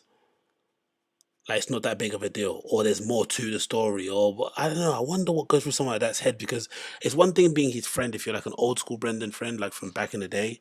You just have to be loyal, right? That's what friendship's about. But if you just met the guy a couple of years ago and you learn all this stuff in real time, it's like, God damn it, man, you're incredibly unlikable, isn't it? Fuck me, man. What an incredible video. But yeah, check out Megadan, Jim Can't Swim, Brendan Schaub edition, part 11, season finale. Legitimately one of the best produced videos I've seen from that entire flipping homeless cat fucking community. So definitely check him out and check out his videos, man. That's fucking incredible. Incredible work. Big up. What's the people in the chat saying here? BGL will be thrown to the side like the rest within 6 months. PT, I don't think so, my friend. I think BGL's going to be here for the long term. BGL is effectively Brendan's only kind of like real friend for the most part, if you think about it, because he's willing to really go to the end for him. He's made it clear. I mean, he's threatening to dox people, bro. Do you know what I mean? He's threatening to throw the whole entire operation in disrepute off the back of Brendan.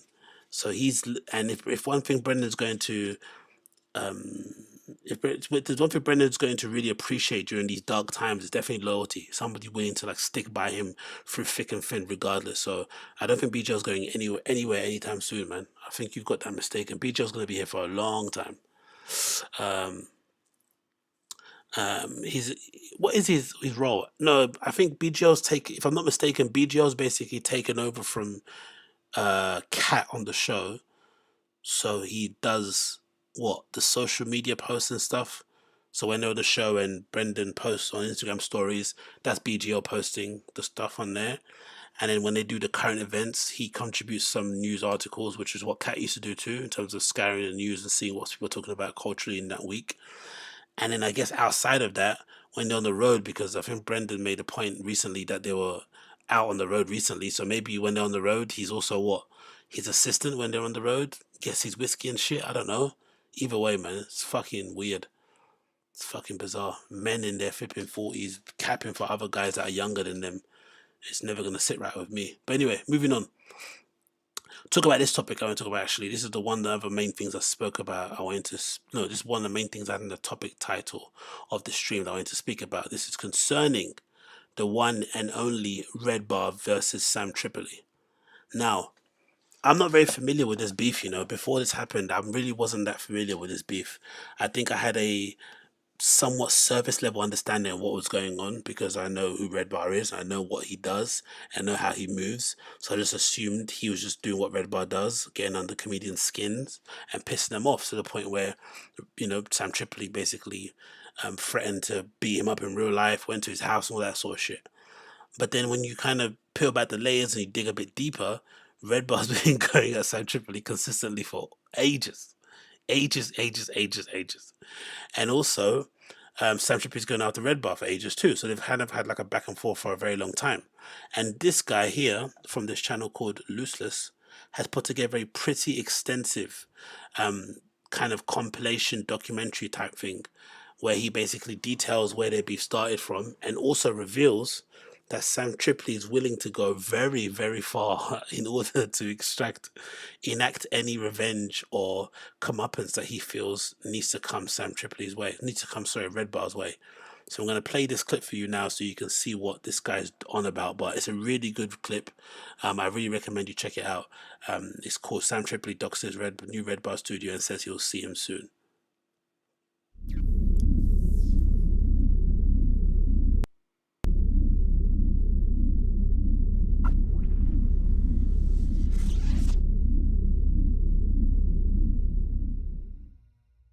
I started this channel just a few days ago just to basically share some Red Bar clips because I saw that he came back. I had gone down the Red Bar rabbit hole over the pandemic, and most of the people that Mike makes fun of don't even acknowledge or say his name. At least anybody with a large following, with the exception of two people. Joey Diaz and Sam Tripoli. Sam Tripoli, however, is someone who I consider to be an unhinged, crazy person. For real.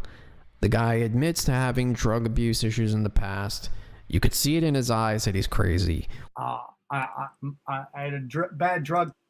Not to be mean as well to Sam Tripoli, but for somebody that is clearly spectrumy, he has really awful pictures in it. And like the way he presents himself online, he doesn't do himself any favors. Like he legitimately looks like he's like, do you know what I mean, a little bit schizo. That doesn't really help his perception. It's really bizarre, isn't it? But maybe it's something that's so like intrinsic to who he is as a person, he can't help it. But God almighty, man, can you not look as cooked out as possible? You know, maybe don't stick your tongue out all the time when you're smiling. Maybe don't always look like you've been up for 72 hours. Like, I don't know, man. It's mad. Problem, bad, sex addiction, all that stuff, and I'm working through it. And how many comedians have sex addiction? Is that like a thing that you automatically get when you grab a microphone? You become a sex addict. What? I'm an idiot. Sam responded to the fact that Red Bar was making fun of clips of Sam Tripoli, so Sam had a right to respond, but Sam's response was to go after Jules, and he basically made accusations that Jules was groomed by Mike and that he's a P word. Oh, it's Red Bar. Oh, the guy getting busted for pedophilia right now? Anytime, any place. It will stop going from guys grooming Canadian chicks who are 12-year-olds. I think at that point he said, hey, well, now he gave me the opening to...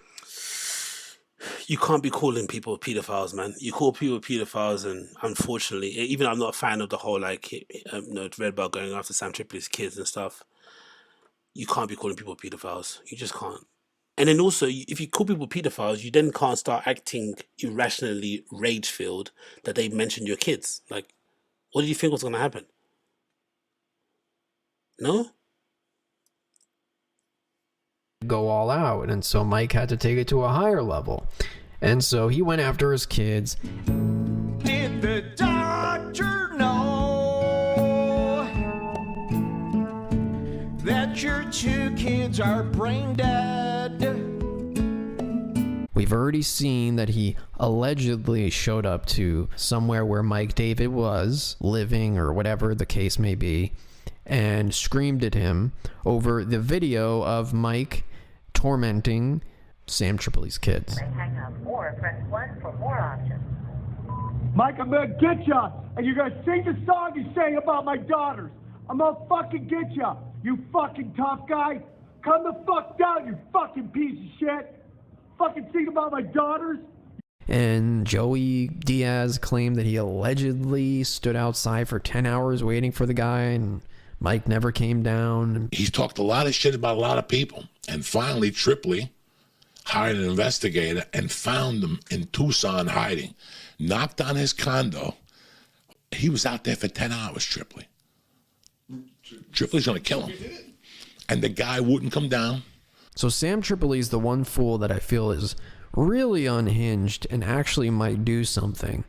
And of course, a lot of people are going to be like, oh no, Sam's not going to do shit. I mean, there's so many Mike Davids in Arizona, you'll never find them. Even Mike himself on a recent episode, I think it was this newest episode, said, oh, maybe the FBI is... This kid sounds a bit like a cock anyway, to be fair, to be honest. Why are you so worried if Sam's going to do something anyway? Why is it your concern? Is Red Bar your dad or something? Don't get me wrong, these guys are all entertaining and shit, but it's not that deep, innit? If they end up dusting up and throwing hands, let them throw hands, innit? If somebody ends up catching a case, catch a case. If somebody ends up dying, they die. It is what it is.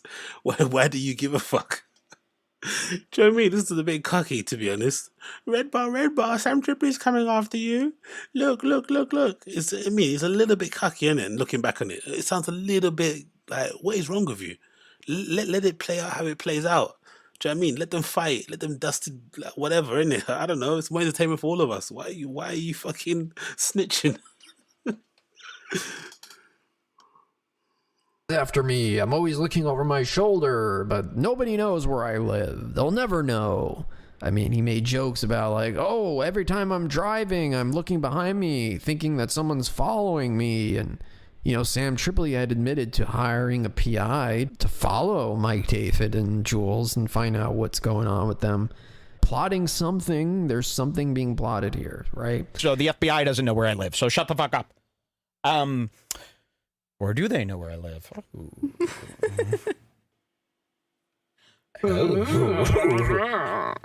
Hey, Joe. Yo, Sam's studio looks. Red Bar Studio looks fucking awesome, innit?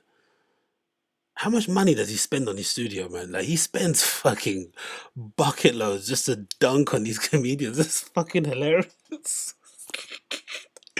He's got a legit, like, TV ready studio. Like, legitimately. Like, look how lovely the camera looks like. Do you know what I mean? It's just, it's like artistically put together. There's some art director behind it. Do you know what I mean? Like, it's it's fucking amazing.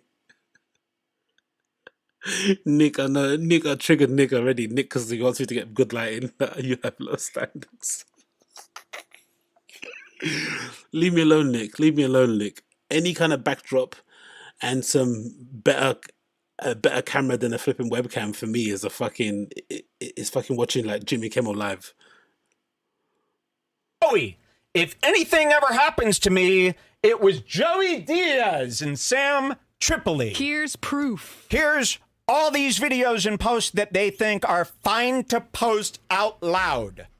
And I'm just throwing shit at the wall, trying to figure out ideas for a video. So I just have this idea in my head. It was just on a whim. I email Sam Tripoli from an anonymous account, something that has never been in contact with him ever. And I say, hey, Sam, did you know that Mike moved to a new studio and he's back?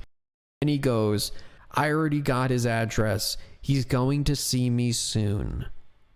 That's what he responds to me, and you'll see here in the email chain, I emailed the first email, and if you want... Imagine how unhinged you have to be as a human to reply to a random person who you don't know and let them know that you're essentially thinking of or planning to, I don't know, doorstep the person, dox them, set them up, get them whacked. Like, what is he doing? Random email from someone, and then you reply, I already know that address, also have his studio address, he will be seeing me soon. Comedians are absolutely stupid, man. Stupid. Yo, Nick, what Nick said here, you could spend 300% double your YouTube views. No, Nick, to be fair, you're right. I'm only jesting. You're definitely right. If I spent a bit more money and actually took this seriously, I'm sure I could improve my views and all that stuff going forward. At the moment, do I have the ability to do so? Not really. Do I have the time? Not really. When I do have the ability and the time to do so, I definitely will give it a go. I'm not doing it just because of pure laziness. I just legitimately have many plates I'm spinning at the same time. Than to concentrate on this. I mean, I just about got my flipping stream started without it lagging, let alone the cameras and the lighting and stuff. That's something I definitely need to explore definitely in the future. But you're definitely right. I definitely need to spend more attention to it, and I'm sure it's going to benefit me, of course, in the long term. But that definitely will come soon. Want to prove it for yourself? Contact Sam Tripoli through his website on the contact email, and when he replies to you, your reply will be from his Gmail, because he just forwards the mail to that. So this is, I'm swearing to you, 100% legitimate. He responds back to me, I already have the address, and he's going to see me soon. So I go, okay, he's just going to give me that cryptic message, and that's going to be the end of it, and it's all horseshit. But then I write back with a theory of mine, and I say, you know what, I think maybe Mike moved to Tucson because of the gun laws there. They're much looser. In Chicago, it's like really hard to get a gun and licenses and all that shit, but in Tucson, you don't need a license, you can buy a gun privately, and... No offense, man, this kid's a fucking narc. This kid's a fucking narc, looking back on it. He basically what's that word called? He basically catfished Sam Tripoli into exposing himself and his plans to essentially going off fucking Red Bar. Then he made a video about it, and the first comment I think here, where is it?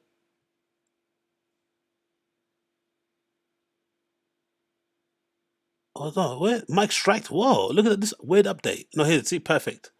Perfect. Can you email me the screenshots from Sam's email? So Red Bar, I guess, got in touch with him. This is some weird narky behavior, but what's the update here at the end? What does it say here? Update. Unfortunately, Mike striked my last clips. I was drunk on vacation and saw his messages late, and he chose not to wait until the morning for me to delete them. So I'm only posting 3 clips unless designated to ask. Okay, cool. Feels kind of bad after the effort I put.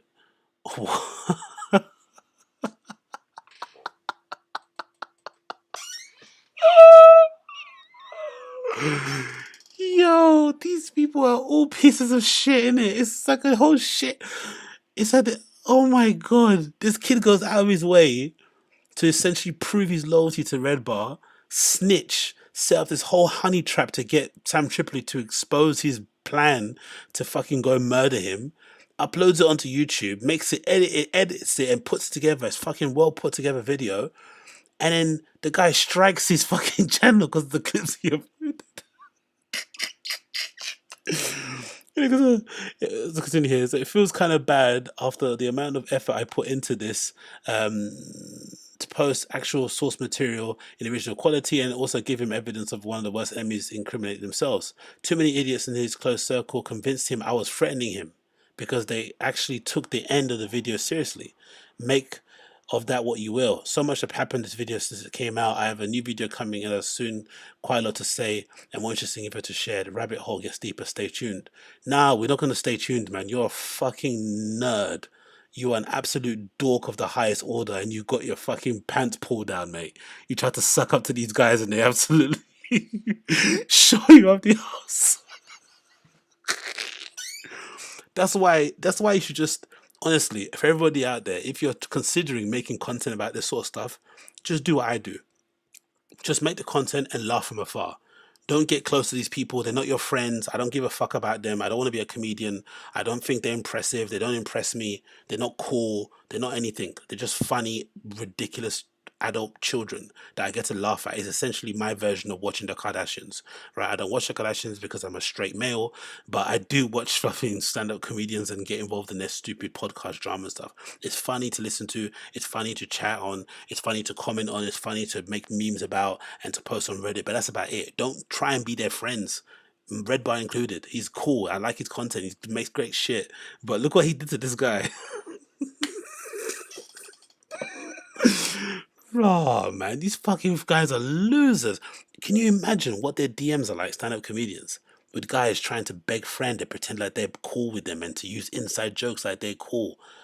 Ugh, you're a grown man with children, with fucking friends and families and girlfriends and boyfriends. I have some respect and dignity for yourself. Jesus. Anyway, that's hilarious. Obviously, there's stand your ground laws. You can conceal carry, and you don't even have to be at your home. You know, castle doctrine. You can defend yourself with a gun anywhere in public as long as you're fearing for your life.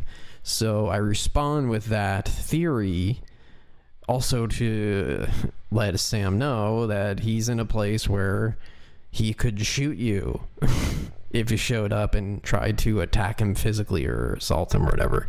And again, Red Bar, he might shoot you, Red Bar, Sam Tripoli's coming, he might shoot you, Red Bar, be careful, stop uploading clips, Red Bar, Sam Tripoli might shoot you, yeah. Fucking dork. I figured he'll never respond to this because the first email was unbelievable enough.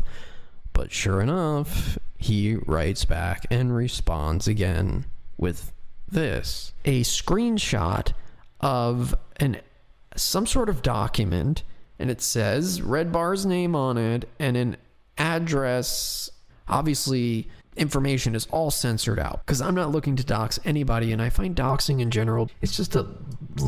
I'm not looking to dox anybody, but I'm going to pretend like I'm a Sam Tripoli fan to set up Sam Tripoli and expose him online and then upload all the content for Red Bar so he can be my friend. Fucking dweeb. Dweeb, bruv. Dweeb. Low-level move. Something that when you have no ammunition left, that's the only thing you can do. Fam, you are low level. Your whole existence is low level. You're trying to be friends with fucking middle-aged men who make dick jokes online. Middle-aged men who have you know, who convince themselves vitamins is slang for cocaine. That's who you're trying to be friends with, fam. Are you for real? Go live a life, man. Go on tour. Go on holiday. Travel the world. Hook up with someone. Break up with someone. Do something. Play some games. I don't know. Do something apart from this. Holy shit. I feel like freedom of speech and right to privacy go hand in hand. I'm like, what is this, some made up bullshit? And underneath it, it says, we got it, or someone got it. And they leave a link or something, but it's a whole image. And I'm like, some idiot's probably just trolling Sam, that telling him they found his studio and just gave him bullshit info, right? And so I'm not going to obviously show you the information. It's all blurred out here. I'm not giving out the information. I'm not encouraging anybody to do any doxing of anybody. I just want Mike to know that Sam knows where this new studio is. So the problem here is I look up the address that was sent to me by Sam Tripoli, and it leads to a place with places that you can lease, like a business rental lot where you can lease spaces, right? And I type it in and I look, and I mean, there's no designation on maps or Google Maps that, oh, this is Red Bar's in here. I mean, it's not going to be that obvious. A lot of people use these things, they're like storage lockers, or they use them to store inventory. So I was like, oh, this is all bullshit. It just looks like a storage locker. Maybe Mike rented a storage locker and they found that, or it's another Mike. So then I go, oh, wait, Mike actually posted a video on Instagram where he was showing the building of the studio. Yeah, someone mentioned this. This I don't get. So he's snitching on Tripoli for doxing, but then he's essentially detailing how he doxed Red Bar himself and found out what? This whole dox thing as well. This is honestly, no offense to anybody, but this is some white boy shit, innit? Only white boys can sit at home and wanna find out where each other lives, dox, and share stuff online. Like, what the fuck is this about? What is all this doxing shit? If you actually have a problem with somebody, turn up to their doorstep and beat them up, right? It's on site with them all the time you see them, or it's just not. Like, what is this? These motherfuckers don't go outside and touch grass, man. I don't know what the fuck this whole doxing shit is about. What is all this doxing shit? I know where you live. All right, congratulations. What are you going to do about it? Like, what? You going to send me some McDonald's? You going to call a SWAT team? Like, figure it out. I don't know. Fucking hell. And in the beginning of the video, I'm going to show it to you here, he shows an entryway, and then it turns into a room where they're tearing down a wall and then painting all the walls black to create the new Red Bar studio. And so you're showing me more stuff than I've ever seen myself, and I'm a fan of Red Bar. I didn't even know this. I'm not on Red Bar's fucking social media. I'd never seen any of this shit. So you're putting all the pieces together for me, someone that doesn't know anything, and you're essentially doxing him for me.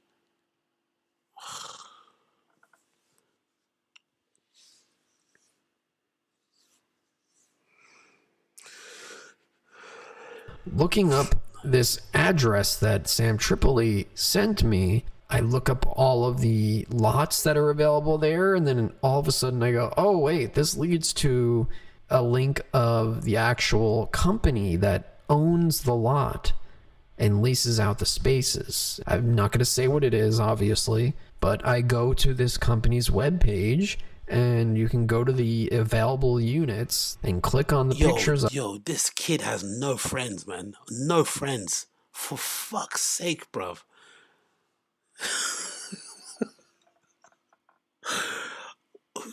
Who cares? Honestly, for real, like legitimately, who cares? Legitimately, legit. And I'm a fan of Red Bar, somewhat fan of Sam Tripoli, even though he's a fucking schizo. Who cares? If they got each other addresses and they want to shoot each other, let them. I don't understand why this is anyone's concern. I really don't. Who gives a shit? They've both crossed the line. He called him a pedo and alleged that he flipping groomed his now wife or whatever, right? And fiance. He crossed the line with Red Bar. Red Bar crossed the line with him by making a song about his children and shit. Whatever happens, happens now, innit? It is what it is. Let it play out the way it plays out. They're two grown-ass men. Why are you getting involved? Miss, he said this, he said that. Where's the dress? He's this, man. Proper Poindexter shit, mate. Of them, and you can see the whole layout of it. It shows you the blueprints of it, but then also has pictures of that entryway. Yes, someone said in the chat, the tism is off the charts on this one, isn't it? The fucking tism is off the... And I don't mind tism too much. Do you know what I mean? But just give me the facts, but don't try and make it seem like this is somehow like a concerning thing. It's not. You're just trying to suck up to, you know, to your new daddy. And then he ended up pulling down your trousers and striking your channel. It's fucking hilarious. And multiple pictures of the whole place. And everything... Nah. William, I'm not having that, man. I'm not having that. I'm not the same. I'm not the same. Honestly, if you guys think I'm the same as this kid, I will quit doing this stuff right now. If you guys think I'm the same as this fucking dork, Looseless, I will quit doing these shows right now. I do not want to be viewed like this. This is not what I do. I fool around, I fuck about, make some jokes online, but I'm not here putting together compilations in an effort to make friends with fucking Bryan Callen or Chris D'Elia or Erik Griffin. I don't give a fuck about these, man. I'm just laughing at it because it's funny and it's good to waste some time with. But this is not... I'm not trying to be their friend. I don't want to be their peer. I don't want to be I don't want them to be my dad. I have a dad. I don't need these guys. Honestly, William, take that back, William. Take that fucking back. I'm not like this guy. Honestly, I swear to God, if I am, I will end this stream right now. Oh my God, this is horrible. From that site lines up with what we saw in the video of Red Bar showing the building of his studio. So Sam Tripoli undeniably has the address and location of Red Bar's new studio. That's 100% fact. I checked it. It's for real. So yeah, I'm just going to be really careful about this because I know people on the internet are very... Oh, Red Bar, Sam Tripoli has your address. And what, bruv? God almighty. Artistic is the word I'm going to use for it. You know, YouTube has changed a lot. You can't say anything anymore. So yeah, I'm going to be very careful about it. So I'm not going to show you the pictures that match the video that Mike posted on his Instagram because I know people will be able to reverse image search that image somehow and then they'll find what I'm talking about. But if Mike sees this, he'll know. No. That's what you do. No one's going to do that. No one's going to reverse image search the image and source code it and put it. Yo, man. Some of the fans, I don't know if these guys actually deserve these fans that they get sometimes, or if this is just like one of the unfortunate parts of being a comedian. Like one of the lowest forms of entertainment. You also get some of the lowest forms of humanoids obsessing over you and everything that you do in it, myself included. You know what I mean? Maybe it's one of the curses of being a stand-up comedian. You get paid an exorbitant amount of money for doing not much work, but then you also get people like me and this guy talking about you.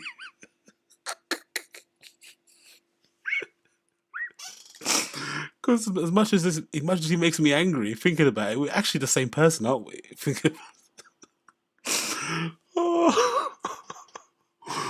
Oh my God, we're actually the same person. As much as he pisses me off, we're actually the same person.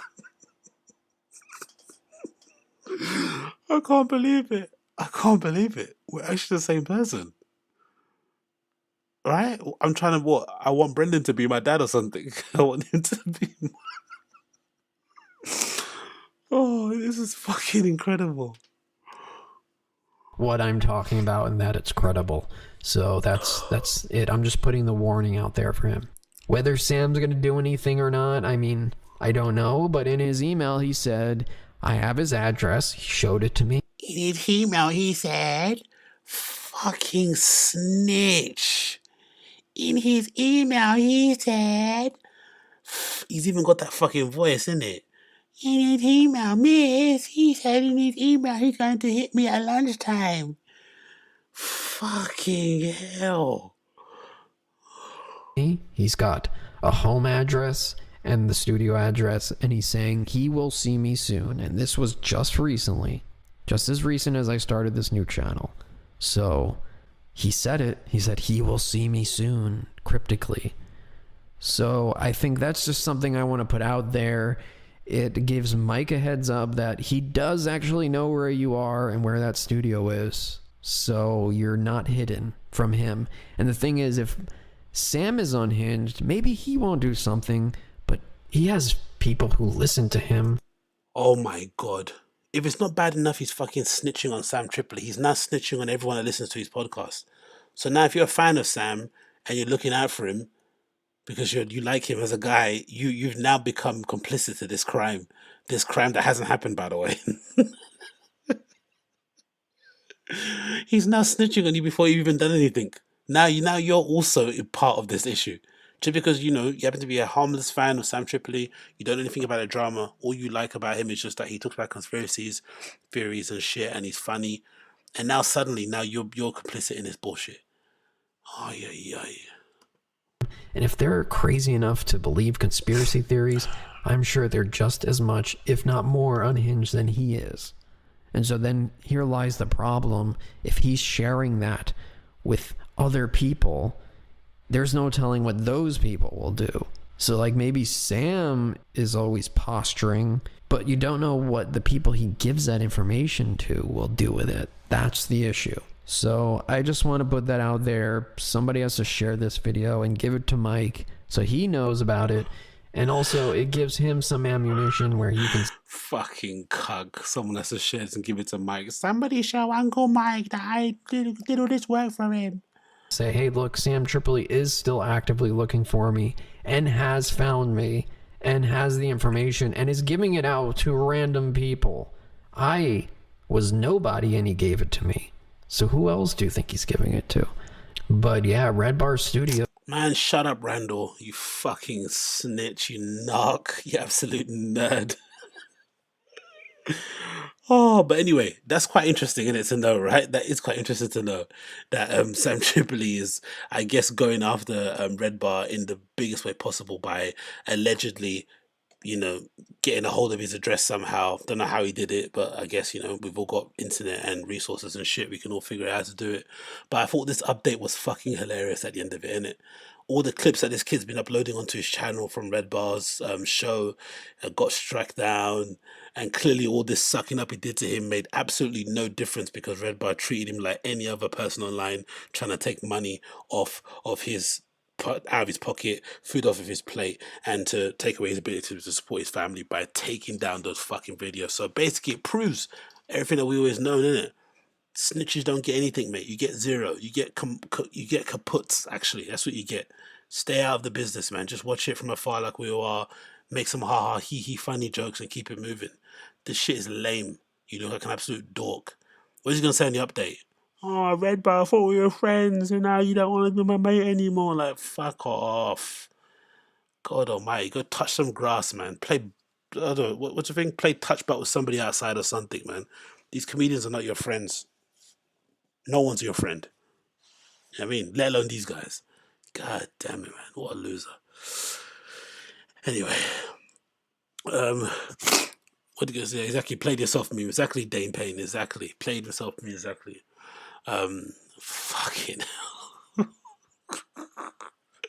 I can't believe after all of that, Mike Red Bar still went and struck down those videos. Absolute savage, man. He's an absolute savage. That man has no friends. The only person he's loyal to is who's his lady? What's her name? Is it Joanne? I forgot her name. Right? That's the only person he's loyal to. Everyone else, nah, man. You're not my friend. Get the fuck out of here. I don't blame him. Let's move on here. What else are we talking about here quickly? Oh, 2 hours, man. Fuck. So much. We've done too much already, haven't we? We've done the Stavros. Yeah, we did the Stavros thing, didn't we? We played the Stavros clip already, I'm pretty sure. What else? Let's get it here. Yeah, let's do this one. Let's do this one. So this is courtesy of the Frantic subreddit again, and it's called "You Bad Liar" Papa old v new.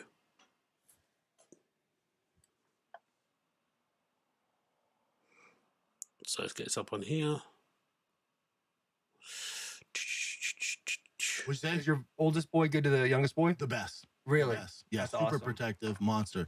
Like I took him. We go to Coffee and Cars in Malibu every Sunday. Yeah. And then there's afterwards we always get ice cream and they play in like the sand pit. This little tramp was throwing sand in my son's face, the 2-year-old, and I just see Tiger from the top ropes, fucking, and just beat her ass? sand. Boom! I just sat there. I was like, hell yeah. Yeah, no doubt. Yeah, let it happen. No question, dude. Fuck that little girl doing that. Yeah, man. God. Several months later. Yeah, Tiger, when we go to the car show every Sunday in Malibu, but they have a playground there with sand in it. So Bossy go, Papa, take my shoes off. I'm like, yeah, dude, let's take the shoes off. There's this little, parents, I don't get it, man, especially in Malibu. And there's this little girl little kid, like a boy, throwing sand in Boston's face. And I always tell Tiger, what? Tiger, when we go to the car show every Sunday in Malibu, but they have a playground there with sand in it. So Bossy go, Papa, take my shoes off. I'm like, yeah, dude, let's take the shoes off. There's this little, parents, I don't get it, man, especially in Malibu. And there's this little girl little kid, like a boy, throwing sand in Boston. So it's a girl or boy, who knows? But maybe the clip's not done properly, correctly all the way through. That's a confusing clip. I'm not sure if he meant. Is he lying there because he said it's a girl or boy, or did he mean something else? I'm not really too sure. But yeah, regardless, very, very strange. Let's move on with that one. That was a bit of an anticlimax. So let's move on and do another clip here. What have I got here to show you guys? Bear with me 1 second. Yes, let's play this one. Again, that one courtesy of Find a Kid subreddit. The title says as follows. Actually, I'm going to read his comment actually here before I continue. What people are saying here. Quay Q Value 99 says as follows. I saw a great YouTube video about why so many people are becoming snitches. It's because informants can make up to 150,000 a year, and that's a starting rate. Yeah, for sure. In that world, in the criminal crime world, for sure, snitching probably has some sort of monetary gain for you, especially if you're down in the dumps. But the snitching I'm talking about here is this kind of weird parasocial relationship thing people have with these comedians that they listen to every day. I listen to this stuff as pure entertainment, like nothing else. I mean, these guys aren't my friends. I don't care to know them. I don't care to meet them. I don't give a fuck about them whatsoever. I just like what they produce in terms of content, and I keep it moving. But I think some people, because they listen to them all the time, they legitimately think they're friends. And I know that because I heard some guys moan about it, comedians, when like they're at shows and certain fans will come up to them and say really mean kind of jokey things thinking that they're friends, because in the fans' head they've listened to you for like 1 million hours, so they know you, but you don't know them at all. So when they come and meet you the first time, it feels like they've met you for the 17th time. And that can be a bit weird, isn't it? Because they automatically feel a bit too familiar around you in that regard. And I feel like because of that, they then decide to do the extension of that and try and act like your friend by telling you things that are happening. Like, oh, he did this, he did this. It's very, I get where it's coming from, but I still find it a little bit weird, especially because it's mostly grown men who should know better. I mean, grown men who have jobs, who have families to look after and shit, that are like making videos and compilations in order to, I don't know, become friendly and familiar with comedians. It's like, what? Comedians? Of all people in the world, you want to make friends with comedians? All right, I guess, innit? But yeah, moving on. So, this kid point I talk about here is question 5. The kid subreddit. It says blown hammies and BGL take a walk down take down all the street gangs. Let's see what this is about. Blown hammies, Can there be any more is there such a thing as excessive or aggressive manspreading? Like, they must spread their legs as far as possible Do you know what I mean? If you can't see my crotch, am I a man? Am I actually a man if you can't see my crotch? Am I an alpha if you cannot see my balls bulging out of my skinny jeans? Like, like, you know what I mean? It's just like, what the fuck is this, man? Anyway, let's continue. Mark strolling the streets of Portland. Like we got food and coffee. We're walking around and it was dicey, man. Of course. And I was like, man, it's fucking weird around here, right? And they're mad because you guys have homes. Yeah, and shoes. Yeah, they're like, oh, and, hot and shots. full bellies. Yeah, like, oh, look at these. Look Tom who it is. They Cruises. can afford a coffee. Oh, wow. They got beanies on. But I was telling Mark, I'm like, there's a part of me that wants somebody to do. I was like, I struggle with this. There's a part of me that hopes like some gang or something stumbles upon us. I go, because between you and me, I feel like we could handle ourselves. Yeah. There's part of me that would love to test that theory out. I would love see to what you're test made that of. out. That's part of That'd exactly. be fun. And I'll tell Mark, I'm like, I hope somebody fucks with us. Just like these Portland badasses. There'd be somewhere we could just let loose a little bit. Yeah, And but it has to be legal. justified because you're it's legal. honorable men. Yeah, like exactly. no, I'm not gonna bully They have to anybody. fuck with you. Yeah, I want them to be like, hey, what the fuck you doing? We're being wronged here. What are you doing at our coffee shop? And it'd be like the Bronx town. I'd be like, Mark locked it door. And just squeeze him. And then I'd stretch. Like, is he stretching? Like, What? I really don't understand these fantasies and these scenarios these guys have and they play through their mind. They're like adult teenagers, isn't it? No? I wish everyone would just start a fight with me so I could just display my skill set. Guess what? I'm nearly 40 years old. I only have 2 children and a wife. Why are you fantasizing about beating up random people in the street? Isn't that like signs of psychopathy or something? Like, what the fuck is wrong with you? It's such a bizarre, and what the fuck is BGL gonna do? Because he knows how to do dumbbell curls, is he gonna be able to take down gang members? Is he gonna be able to defend himself on the street? How many fights has he actually been in? Can he actually fight in the first place? Like, I don't know. Like, why are you fighting anyway? Like, what the fuck is this? You're getting paid to go and perform in a great city. Right, you get some time to spend to walk around and see the sights, and the first thing you're thinking of, I wish somebody would. No, mate, get yourself a donut, have a milkshake, and relax. It's not that deep. It really isn't that deep. These individuals are bizarre, man, ridiculously bizarre. God damn it! Imagine being an adult and being like that. Like, huh? But yeah. Let's just continue here.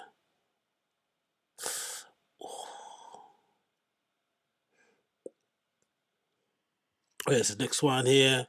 Okay, so on the screen, the title is "They're doing IVF to have a girl chombi or chombete." The Finding in subreddit is legitimately one of the funniest places on earth. I swear to God.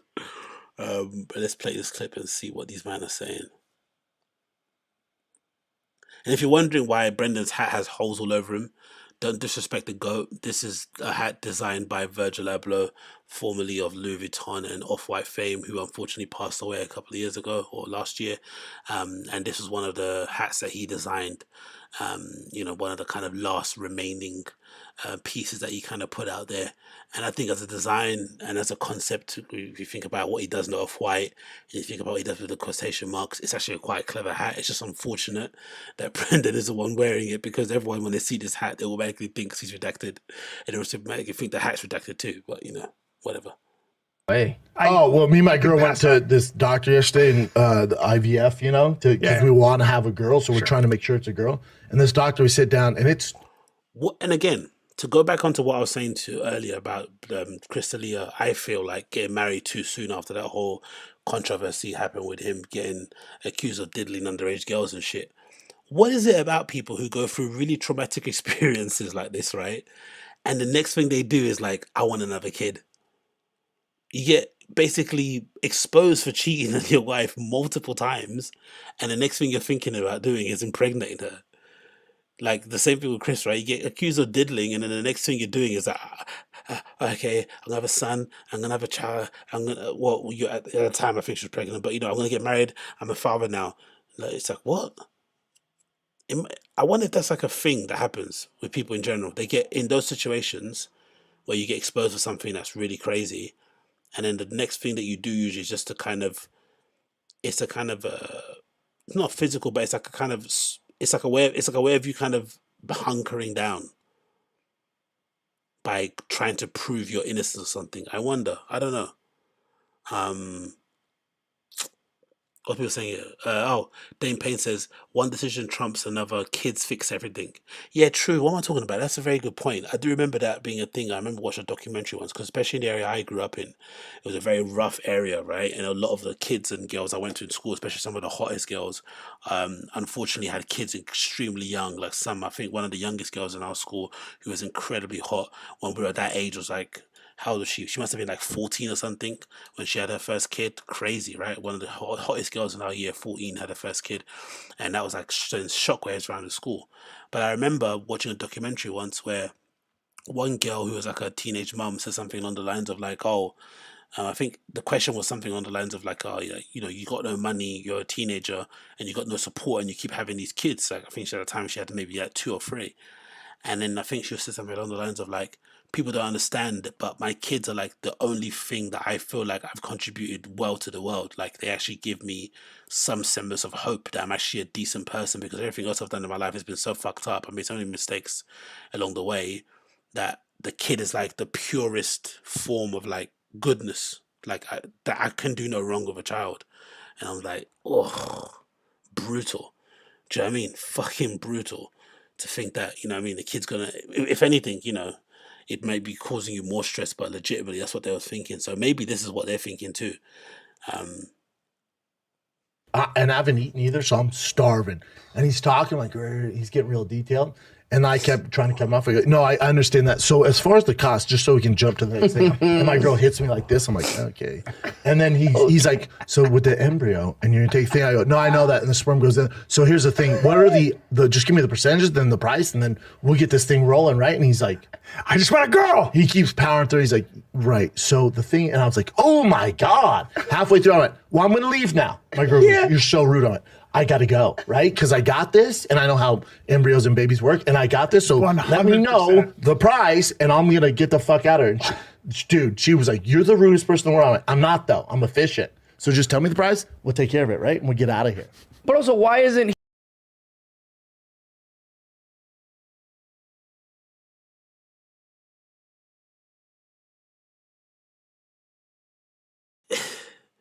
Isn't he one of the most like unlikable people in the whole entire world? Like, how can an experience that's meant to be so, it's meant to be an experience that you would imagine there's an effort to try bring you both together, right? After whatever they've been through, there's some acknowledgement. Hey, we've been through a lot. It's fucked up.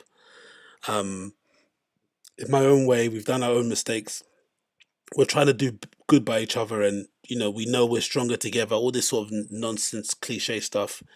We're gonna try and make this work. Let's have another kid. And I'd imagine IVF too. Again, I've never done it. I've not had a child. I don't know anything about it. But I would imagine it's a pretty stressful procedure. It's a pretty, it's not all. It doesn't always work as easy as people make it seem as it is gonna work, right? It requires a lot of patience. It requires a lot of time, a lot of money, a lot of whatever. So there needs to be an understanding that, hey, we're going to go through this together kind of thing. It's not just a kind of plug and play sort of shit, but he's treating it like it is. And you'd imagine, given everything that's happened, if there's one time you need to kind of pretend that you give a shit and you care, it will be now. Nah. And look at flipping Brian's redacted fucking smile. Yeah, you tell that girl, man. You tell that guy. We don't stand for anything. We're boys. Like, fucking dumb. But also, this goes to my theory that I was saying from before, that when people are like, she's going to leave him soon, it's like, the Mexican isn't going anywhere. That lady is not going anywhere. If she didn't leave beforehand, unfortunately, from what I've seen online, especially people who are in public relationships, especially when they go through really crazy cheating scandals, if the person doesn't leave the first time, they're not going to leave the second time. Rarely. Especially if they're in a high-profile relationship, especially in a relationship where it's very one-sided, in an essence where, Brenda's basically the star. She gets to be a stay-at-home mom, but essentially he kind of has all the power, because if he is not in her life, then her lifestyle completely disappears. And you know, from what we see of her online, she kind of likes the fast life. So with that being said, where else is she gonna go? Don't get me wrong, she's a good-looking lady, and I'm sure she won't be short of options. But with 2 kids getting up in age, it's not as if you're gonna find a young guy to take you up. It's not as if you're gonna find even an older guy, because he's probably looking for younger girls to go for. Maybe not as young as Crystalia's types, but you know, young.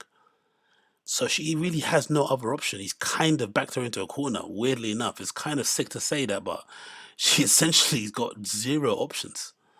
It's pretty crazy. So IVF or not, if he wants to get it going and get it smoking, and if he decides, hey, this is what wasting my time, she has to kind of just suck it up, because what else can you do? Now they want a designer baby and shit. So I don't know, man. I don't know. Yeah, no, man. But the brain is trying their best. So exactly, yeah. That's what I said earlier. Like, what is it about this aggressive manspreading that they all do on the show? It's as if they can't get their legs wide enough. Do you know what I mean? They need to, like, it's so strange. It kind of reminds me of what I do when I go to the gym, where when you're doing back squats, you have to kind of have your toes pointing straight and push your knees out. That's kind of the cue that you have when you're squatting, right? You push your knees out. It kind of reminds me of that, pushing my knees out when I'm squatting in the gym. It's I don't know. Just, you know, whatever, man. Whatever. Play a couple more and I'm going to bounce. What else is it here? Where is it? Oh yeah, this is the one, isn't it? Is this the one? Yeah, this is the one. Let's play some before I leave, and then we're gonna bounce here. So it's courtesy again of the Friday Naked subreddit. This is a pretty brutal clip, to be honest. And it says some heartwarming Baba Day regulations. Oh, this is absolutely brutal, mate. If you've got kids, you're gonna probably feel a little bit bad about this, but hey, let's just play it anyway.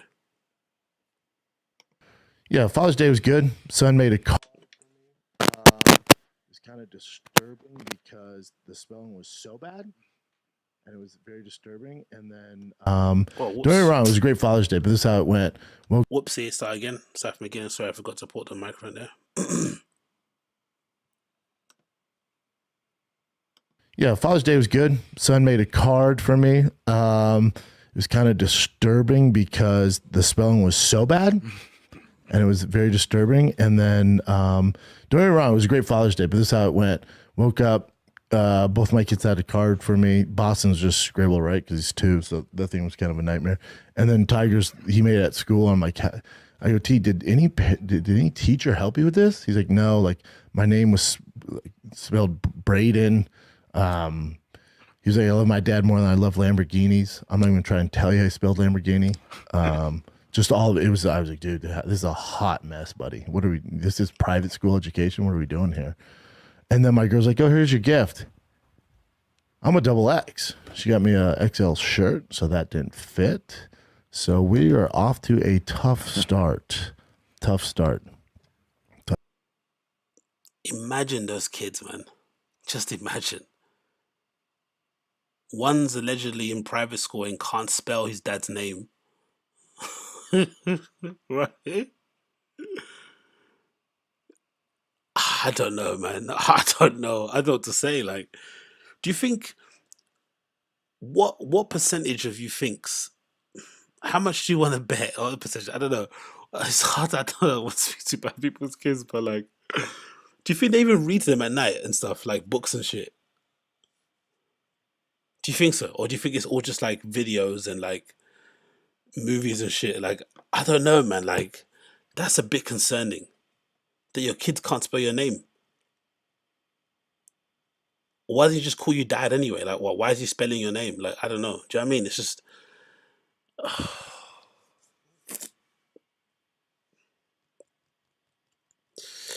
I see that stuff and I'm like, these kids, like, it'll be a miracle. It'll be a miracle if these kids turn out to be decent, well-adjusted humans. They usually do anyway, innit? Usually whenever you have a kid that's brought up in a very dysfunctional family, they usually, for the most part, end up being pretty straight-laced because they have to deal with so much chaos when they're younger. They just know how to navigate through it with ease. But I don't know, man. I don't know. I just feel sad for the kids, man. The kid goes to school, and in school he's writing a card and he can't spell his own dad's name, and it's not even like a crazy hard name to spell as a child, right? Phonetically, you should be able to spell that, shouldn't you? If you're under, I don't know how that kid is. Is that kid like 7, 8? You should be able to spell. You should be able to spell Brendan. No. Maybe not Lamborghini. Maybe Lamborghini might be hard. I remember when I was a kid, one of the things I used to struggle to spell all the time was like engine, or like what's the other word? Like received. Like these weird words, I couldn't get the I's and the E's in the right place. What was another one I used to struggle to spell a lot? Does we all have those words. The kid is 18. Honestly, man, I don't know, man. I don't know, man. I just feel bad for the kids. I'm not going to lie. I feel fucking awful for them, man. Just imagine, bro. Like, it's already hard enough with those fucking names. Boston and Tiger, like. Already. But, I mean, it's Hollywood thing, so it might not be too bad because there'll be other kids in their school with even crazier names. But to then put them, like, I don't know. But maybe it won't matter. Maybe they'll both end up being incredible flipping collegiate athletes and shit, and it won't matter what they do in school because they'll make flipping millions and millions of dollars throwing leather-shaped balls around the field or something. Who knows? But as it stands, it's fucking brutal. Anyways, that I think is the end of the Random Show episode number 36. It's been fucking 2.5 hours plus.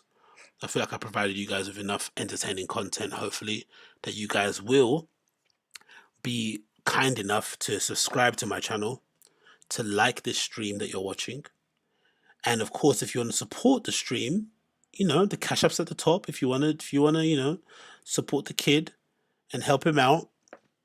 Actually, I'll put it here. So if you do want to support the child, you can support the child via the cash app means. I actually forgot to put it in the flipping thing itself, but that will be greatly appreciated. If you do not want to do that and you just want to support the kid through the normal YouTube means, then hit that subscribe button, please. Subscribe to my show.